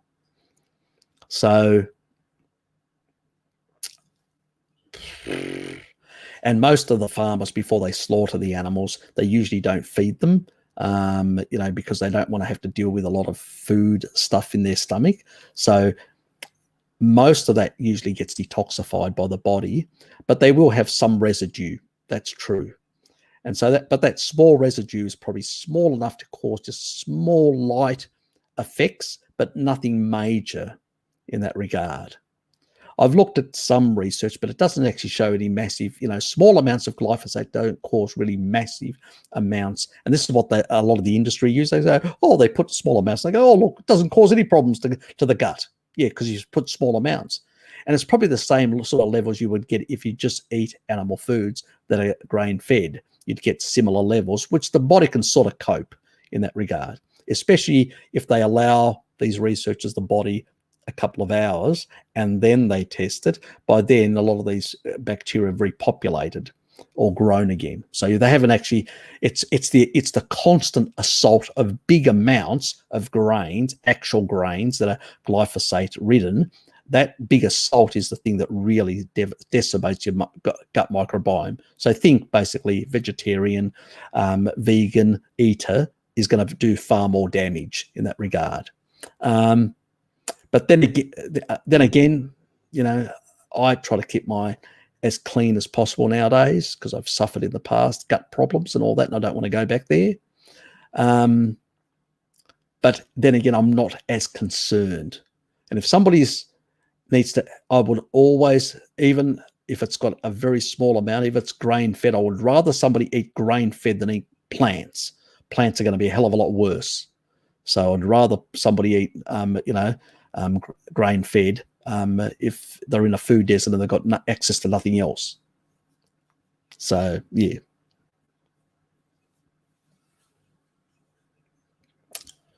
No, I do not recommend any of that sort of stuff unless there is a specific need for them. Do you have any neurological issues? Do you have any, is there a specific reason why you're wasting your money on supplements? Remember, all these supplements are all highly refined. You know what they also, high refinement does? Adds deuterium. Deuterium is not good for your mitochondria. So do you think that's a health food? No, you can get all these things by eating enough meat. You will get all these substances. The body will create as much as you need and what it needs and produce glutathione. Remember, you also need selenium. It's a rate limiting thing. So if you don't get enough selenium in your diet, you can take these things, but you're not going to create enough glutathione. Exactly. So you're going to be pissing or shitting out a lot of expensive supplements. So where do you find selenium? Eggs, liver. In some of the seafood is very high in selenium. Exactly. So yes, get your priorities right. If you go HD, don't waste your money. You don't need it. There are specific people that sometimes need phosphatidylserine for massive neurological issues and also for silencing a number of genes that affect the neurology of people. So there are specific things, phosphatidylcholine and a number of other things that can have their usefulness for a number of issues. But, if you're just general run-of-the-mill person, just stick to eating real animal foods and let the rest be done by your body, and give it the micronutrients that it needs by appropriately giving it nutrient-dense animal foods. And don't waste your money on supplements, and don't waste your time on adding additional deuterium to your diet, which may be not a good thing, especially if you're in a non-tropical latitude. Ivermectin is prescription only. Oh, really? God. Can you find a doctor that's actually likely to give it to you?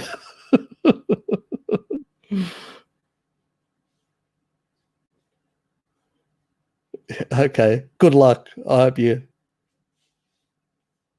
Yeah. So stick to about up to 12 milligrams and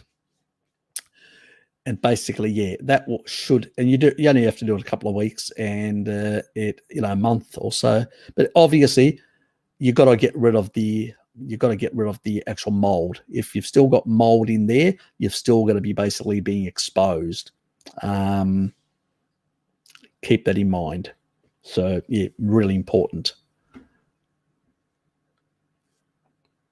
Also, ivermectin, just for general, because we've been talking about COVID and stuff like that, just for general knowledge for people. Also, ivermectin is really important for long COVID. So if you've got family members that have taken the mRNA or the other viral vector type stuff, or the DNA ones or whatever, and they're having some issues, really not getting back to their normal sort of thing, get them on ivermectin. A couple of weeks, like a month or so, a month or a month and a half of ivermectin, it will fix a lot of their problems. Plus vitamin D. It's a combo, vitamin D and ivermectin. So yes, keep that in mind. So that should help with those sort of people as well.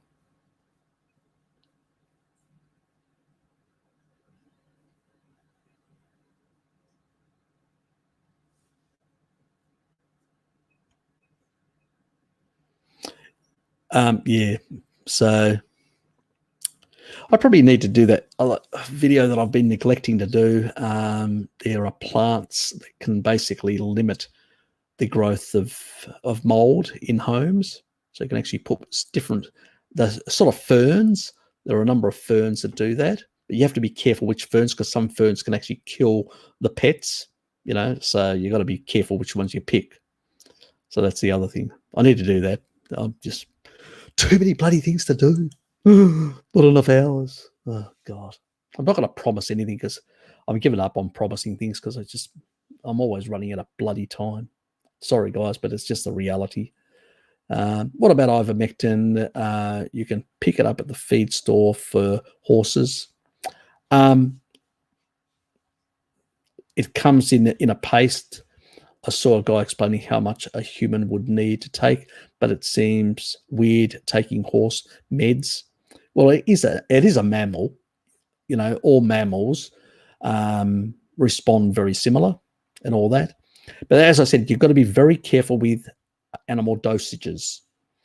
Animal dosages are not the same as human dosages, so you've got to be very careful with that to work out what the appropriate dose for the human is.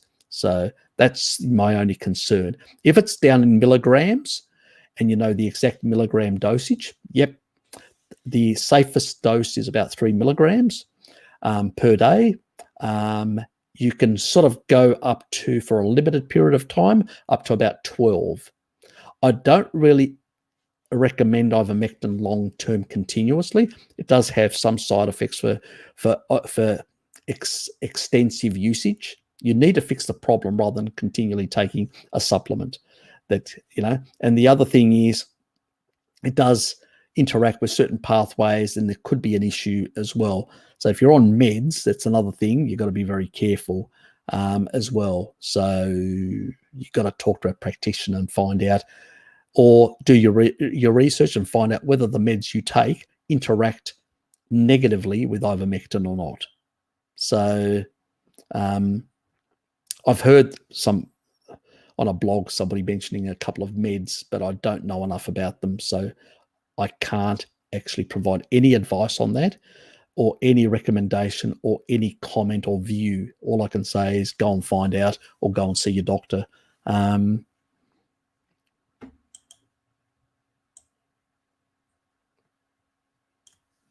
Because I'm not trained in pharmacokinetics, pharmaceutical kinetics, to basically advise anyone. I'm not a trained MD, and I'm not a trained in pharmacology, and I'm not a trained pharmacist. So I could ask my cousin, she's down here, but I don't need to tax her time. You need to go to your own practitioner to find out whether there's any issues with the stuff, the meds and stuff like that. But yeah,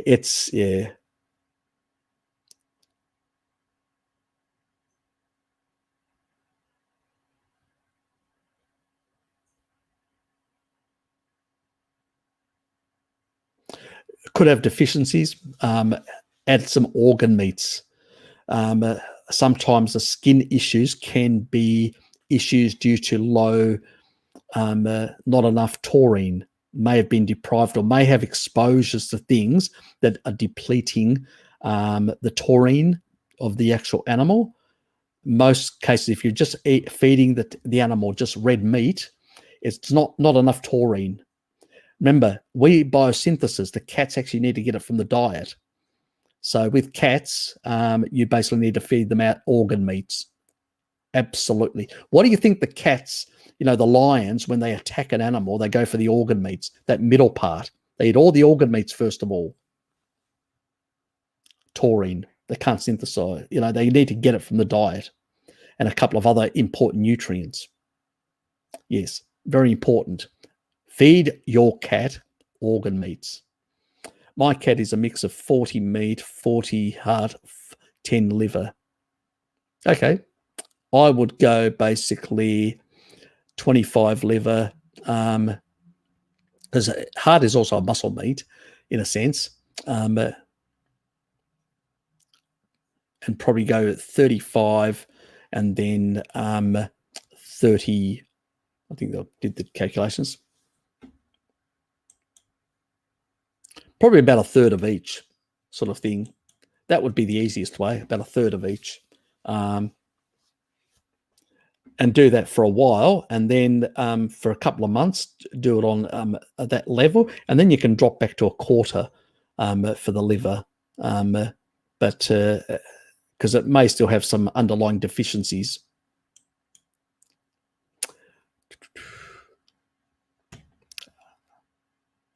They got 9 lives, don't you know, Neff? It'll bounce back.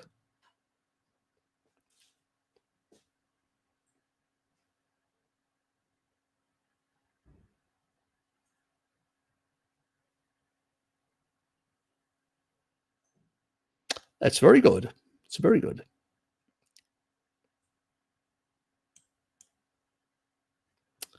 Yeah, my vitamin D tends to be pretty good as well. How do you know if you have C. diff? Oh, you'll know. You'll have a lot of pain in your gut, but you have to get it tested. There's a fecal test that they do, and that fecal test will basically tell you if you've got C. diff. It's a lot of people have it. It's quite endemic now in the plant-based world as well. Those who are on vegan diets or whatever tend to have some of the highest levels.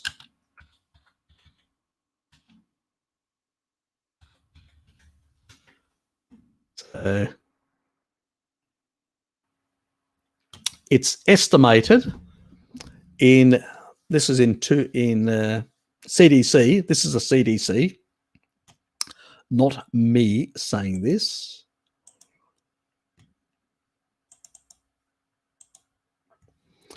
So the CDC,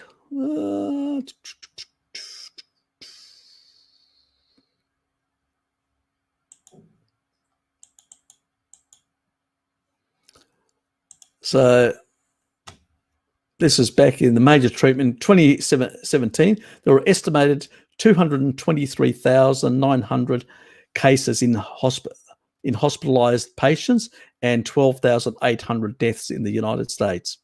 So that's CDC data. So it can be a problem for a number of people.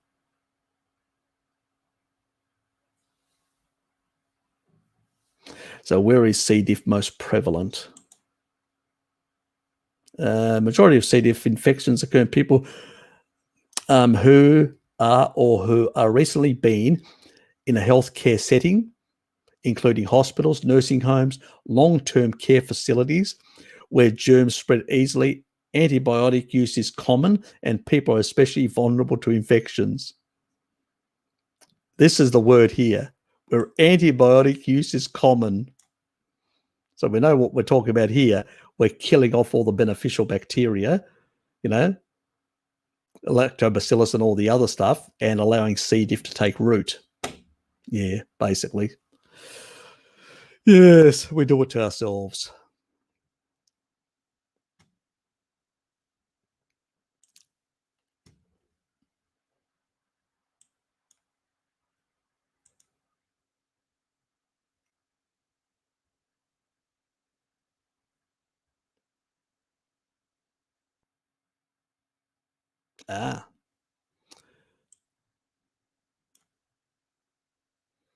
Yeah, I'm very careful where I buy. I mean, I usually buy my bacon and beef patties from a specific outlet in Hobart, and what they do is they do it on a grill, so it's all grill done. And I've actually asked them; they grill it, and their patties are homemade, so they've got onion in them and stuff like that. You know, that's fine; that doesn't bother me.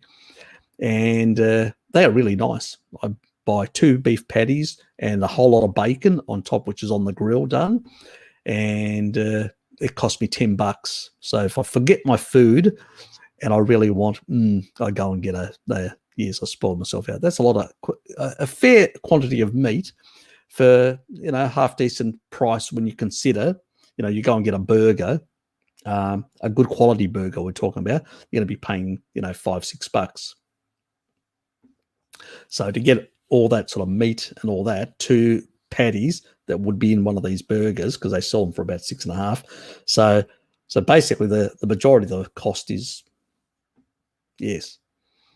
So because you have to cook them and all that sort of stuff, so it takes time. So yes, definitely.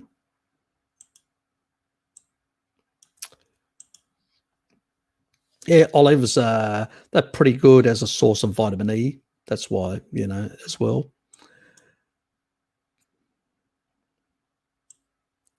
And I occasionally take the pleasure of those when Dad makes his own homemade stuff. This is not supermarket stuff. Dad actually makes his own in the traditional way, where he puts salt in it, and it's all those, and they have to go through a certain fermentation stage and all that, and then you've got your olives. And so yes, occasionally I do have some of those oxalate rich animal plant foods. Only have a few, not enough to cause me too much oxalate toxicity. What do they say? It's as long as you stick below the 50 milligram level of oxalate, and having a couple of olives are not going to do that. Yeah, I have to say I do enjoy pickled cucumbers. So as I said, I'm 95% more or less. Sometimes I creep down to the 90 levels, but I'm mostly carnivorous. But I do enjoy pickled. I've got a bit of a savoury tooth, so to speak. Not a sweet tooth, but a savoury tooth.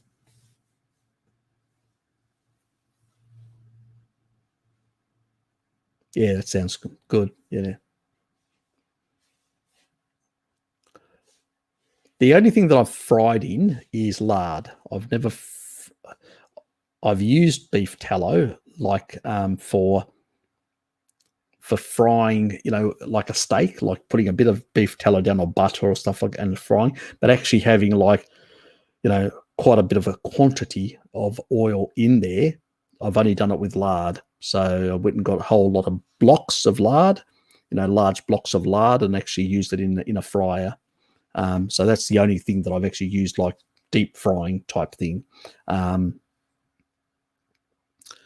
I love lard. It's just to be honest, one, it's better in deuterium. It's lower in deuterium than beef tallow. So that's superior in that regard for the mitochondria. But at the same time, it's a better tasting fat than tallow. That's my personal opinion. I know I'm going to get a whole lot of hate mail from the carny community for saying that. All I can say is,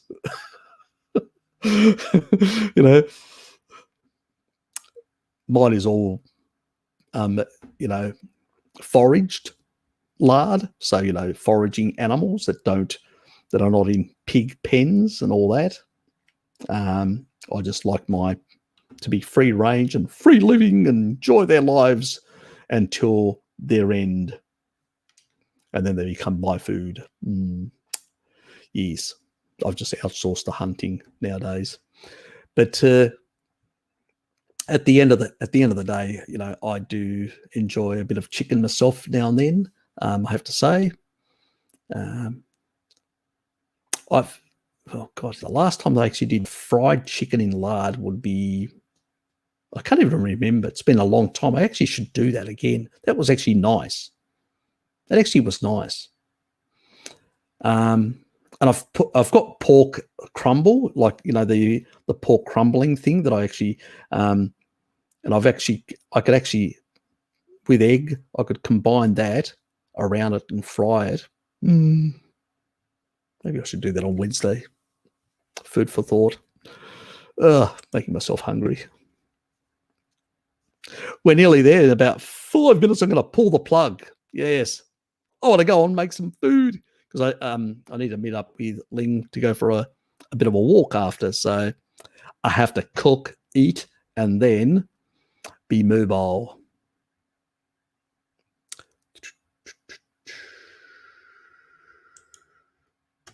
She's currently spending a lot of time because she's actually on leave. So she's at home all the time. So I think she just had too much leave and they forced her to take it over the limit. So whenever I'm flexing off or whatever, or, you know, I'm basically, you know, she's the only one around. And before, I used to do a lot of my walks through, sometimes even through the week with my brother Sean, but he's down now. You know, they're constantly out on calls with the business, and so he goes later in the evening to the gym. Got hardly any time, or very early in the morning when I'm heading for work. So it's just impossible. I only see him on the Saturday nowadays. That's about it. So yeah, it's a bit weird. It is what it is because of other things to do and stuff like that. In the recommendations on safe cookware options, I thought cast iron, but most of pre-seasoned with seed oils, and concerned about high iron levels. You don't need to worry about high iron levels. Many have had to. So it's more the seed oils and sort of the quality. I find cast irons today aren't the same as the old stuff. If you can get a cast iron, an old cast iron that's been greased with lard or tallow, yeah, they're fine. The other stuff is, you know, stainless steel. You know, all my stuff is stainless steel. That's what I use. I use 3 types: glass, ceramic, and stainless steel. I do not use anything else to cook in. So basically, if I make a roast, it's in I'm either using the glass one, depending on the size. The glass ones are smaller and it's only shallow like that. So if I'm basically just making like a small amount, I'll use the glass one. If the ceramic one is much, like my hands can get there, it's a much taller type, and that one I will use like a big roast type thing. And then you know, I've got basically some French stainless steel types, you know, and a really big, I've got one of those, what do they call the pan as well, is a really like a tall pan, like a really the tall pans like that. It's tall and really wide, so you can put a lot of stuff, and it's nearly like it's like a pan wok. You know, you can put so much stuff and just work it around if you want to. So so it's got a lot of versatility. But you know, I stick to those 3 types: stainless steel, ceramic, and glass, thick glass that can take heat. Those are the 3 that I primarily use nowadays. I've used an iron cast in the past, but it got damaged, and it's very hard to get one. Very expensive and very hard, and so I've just stuck to stainless steel, glass, and ceramic. Those 3, and that's what I use. And I don't intend to change. I don't see any of the commercial stuff out there as being useful.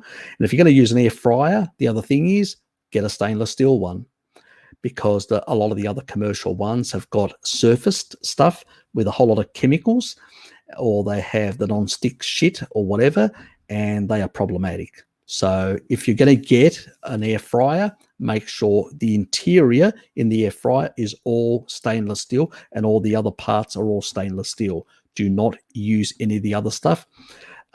There's a lot of plastics in the other stuff and all that, a lot of xenoestrogens and a lot of other chemicals that are getting released in the food. So avoid them like the plague. I know there's a lot of YouTubers and some even carnivores promoting some of that ware, which I would give it a miss.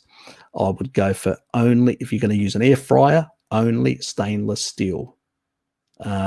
It's in the inside and the components, the trays and everything, stainless steel, 100%. Yep. Let's move on. Okay, we're nearly there. So best source of question, carnivore diet, just supplement. If you need to, what and why do you basically need it? Is there a reason? Are you potentially at risk of COVID? I mean, I do have for that purpose with zinc lozenges that don't have, and the zinc lozenges. So as an amino transporter, so for that purpose, yeah. But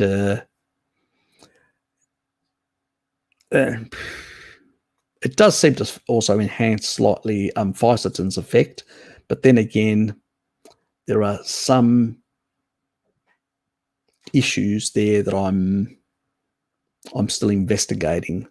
There are a number of other pathways that I'm still a bit. Yeah, I'm not going to say anything. Look, let's leave it at that. Because I need to do more research on stuff like that. So as an as a zinc ionophore, yep, have it in the cupboard ready to go. But as a constant supplement, unless you really have something like some sort of cancer or stuff like that, and you want to enhance fisetin to kill it as a senolytic and stuff like that, there's a place for it. But there can long-term uses. We don't have enough good research and whether it's a safe option as a short-term thing for a couple of months together with fisetin. Yep. As a long-term proposition. And then again, fisetin, the other very important, it enhances, but at the same time, the bioavailability of fisetin is going to be always down to the fat that it's in. So if you're using the fisetin, so next month I'll be doing my next 5 days, and then I'll be doing another 5 days in August, and then after that I'll be giving it a miss until next year. So that's the drill. And unless somebody's got really like cancer or stuff like that, yep, then usually I go to people like that. You're in a different sort of class. Enhance it with quercetin. Take it every month.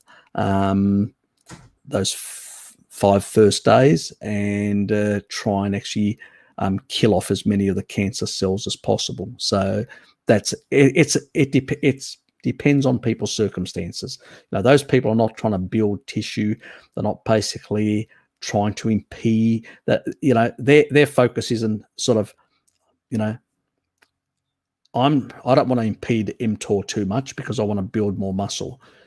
So if you're trying to do that, there's a horses for courses, so to speak, where and I would rather use deuterium depleted foods and stuff like that, lower deuterium foods as a means to basically protect my cellular integrity. Bacon, the perfect magic food to deuterium friendly food. So, but if you've got a lot of damage and all that, and specific people that have got cancer, stuff like that need to do it more often and all that, their focus is going to be bodybuilding. Their focus is going to be to survive. So it's a different, as I said, different people's circumstances. So let's not mix things up. Anyway, I told my sister about Ivermectin because I knew she is good at figuring out dosages, and She's now just fear-mongering me. Okay. Yeah, okay. Yeah, what can I say? I'd tell her to look at the actual research, not at the fear-mongering comments that some people make. There's a lot of garbage out there, but when you look at some of the protocols that some doctors, even in the US, where you live in your country, are actually using ivermectin, vitamin D, and a number of other compounds synergistically to deal with long COVID, and they're getting very good success.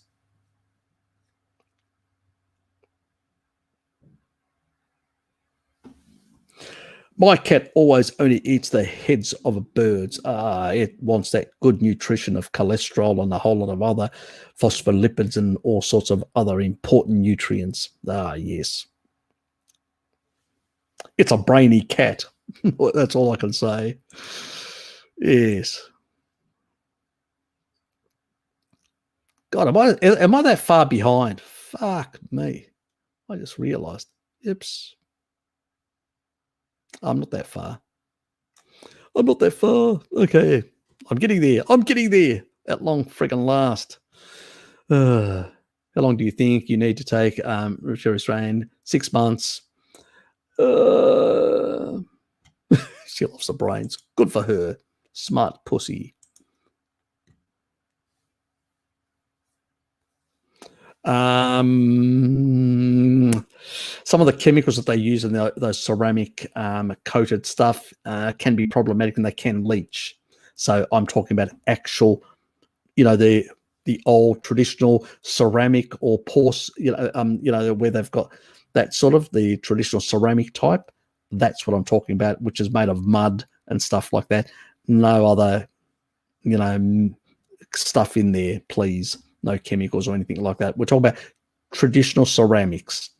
They are more expensive because they are handmade in many cases, but that's the next best thing is glassware. Yeah, but please do not eat that sort of.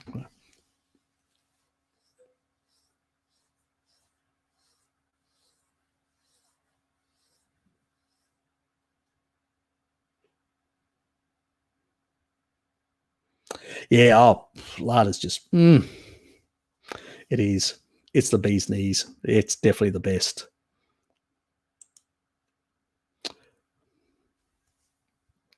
Yep, a lot of my stuff is stainless steel as well. Yep. Do you think air fryers create less or more advanced glycation in products than cooking on a fry pan, etc.? Thanks. No idea. Absolutely no idea. Nobody's actually done any tests to validate any of that. And then again, when it comes to animal foods, the amount is so minuscule, small, it's irrelevant. It's trace levels, which the body can manage with its detoxification systems. Not an issue for us. If you're eating species appropriate, that is, not other crap, not throwing in carbs and stuff like that. But in terms of the difference between the two, absolutely no idea, because nobody's done any actual research tests to validate that. And anybody tells you, I haven't seen one study. I've actually searched to see on air fryers and advanced glycation end products. Haven't found one study yet.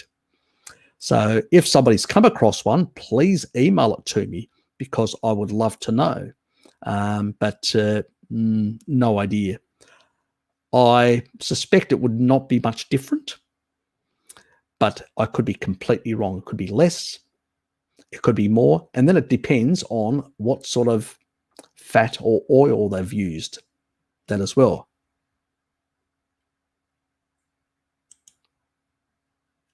Email it to me because you can't actually you can't actually put anything.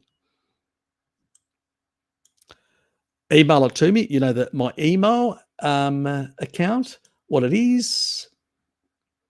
So I will put it in the. Come on, respond quickly.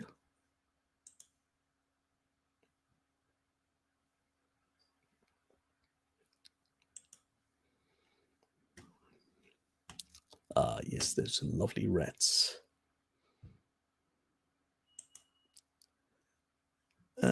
About page, email address, Serpanos said proton meal. And the nice thing about proton meal,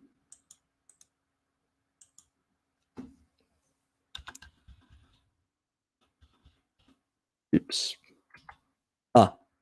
Anyway, I've done it now. I'll do that, but I will. Yeah, thanks for the number. Yeah, that's how, because you can't pin, just put the number.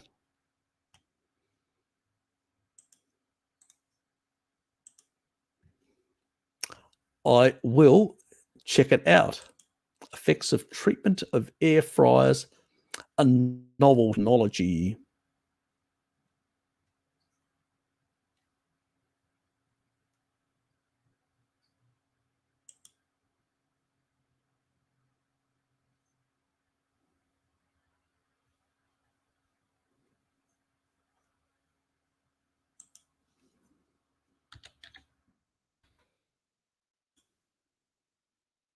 It'd be interesting to sort of check it out and find out more about it.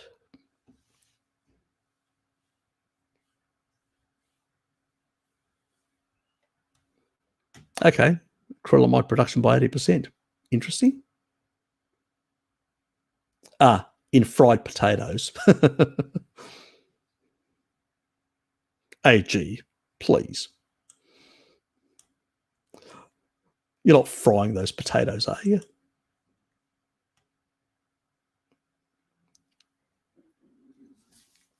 Okay. I logged onto my favorite site. I'm not going to show you, but I will show you. I have downloaded the study. And there it is. Effects of treatment of air fryers in novel technology, acrylamide. So what do they say? Oops. Obviously, I haven't read the study, so I can't comment. I'm just looking at some of the pre-treatment frying techniques. So what's L?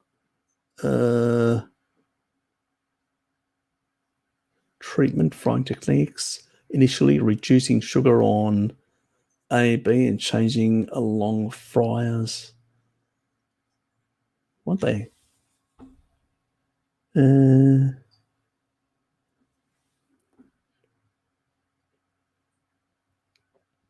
That's a different frying techniques. Okay.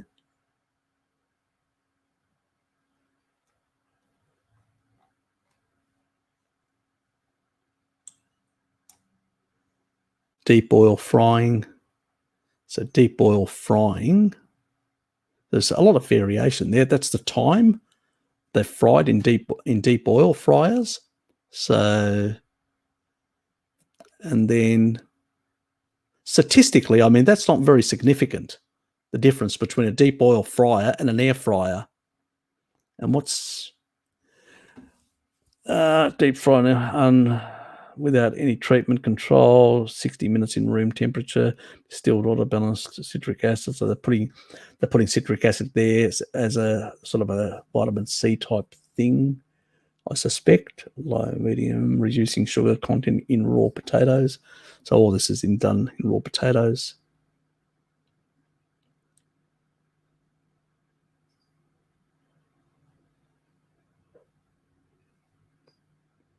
Evolution of lightness. What is the L?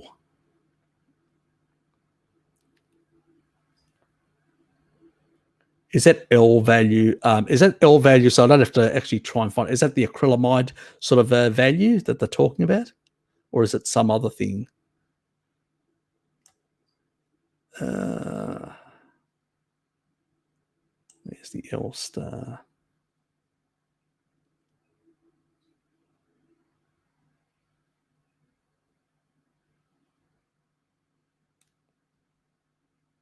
Okay, what's this about? This one. Oh, this one. The other one must have been something else that was not much difference. I suspect this one is probably the acrylamide one, because you can see quite a bit of difference between. Oh, there's not. Actually, there's not that much.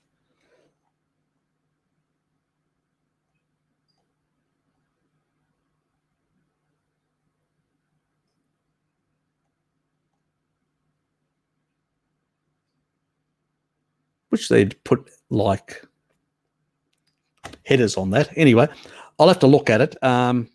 Thanks for letting me know about it, AG. Try and work out what they're actually saying and what the differences are and stuff like that.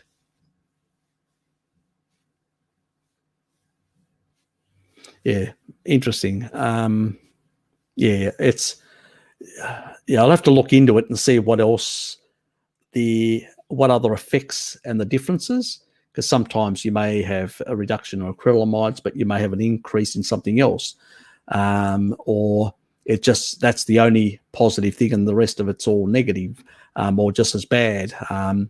So interesting. I'll check it out because I haven't actually come across. When did this study come out?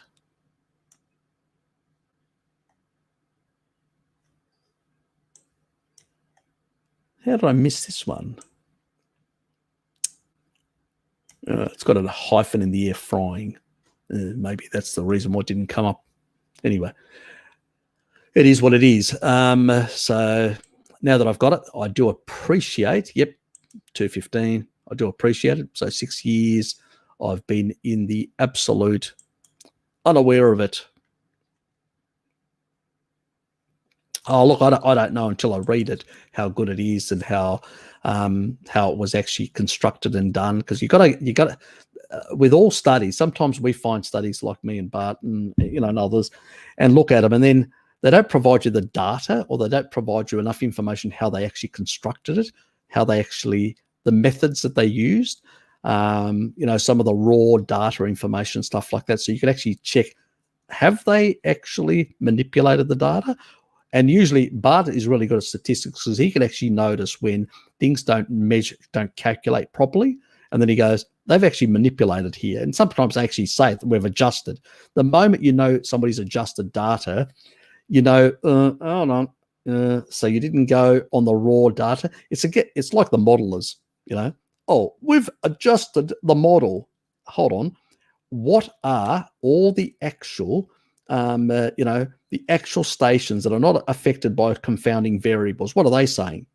So let's take all the heat island effect, all those that are close to airports, that airports weren't there, all those that are in cities that are more populated now, just the rural weather stations. What do they say on average? You get a different picture. Say no more.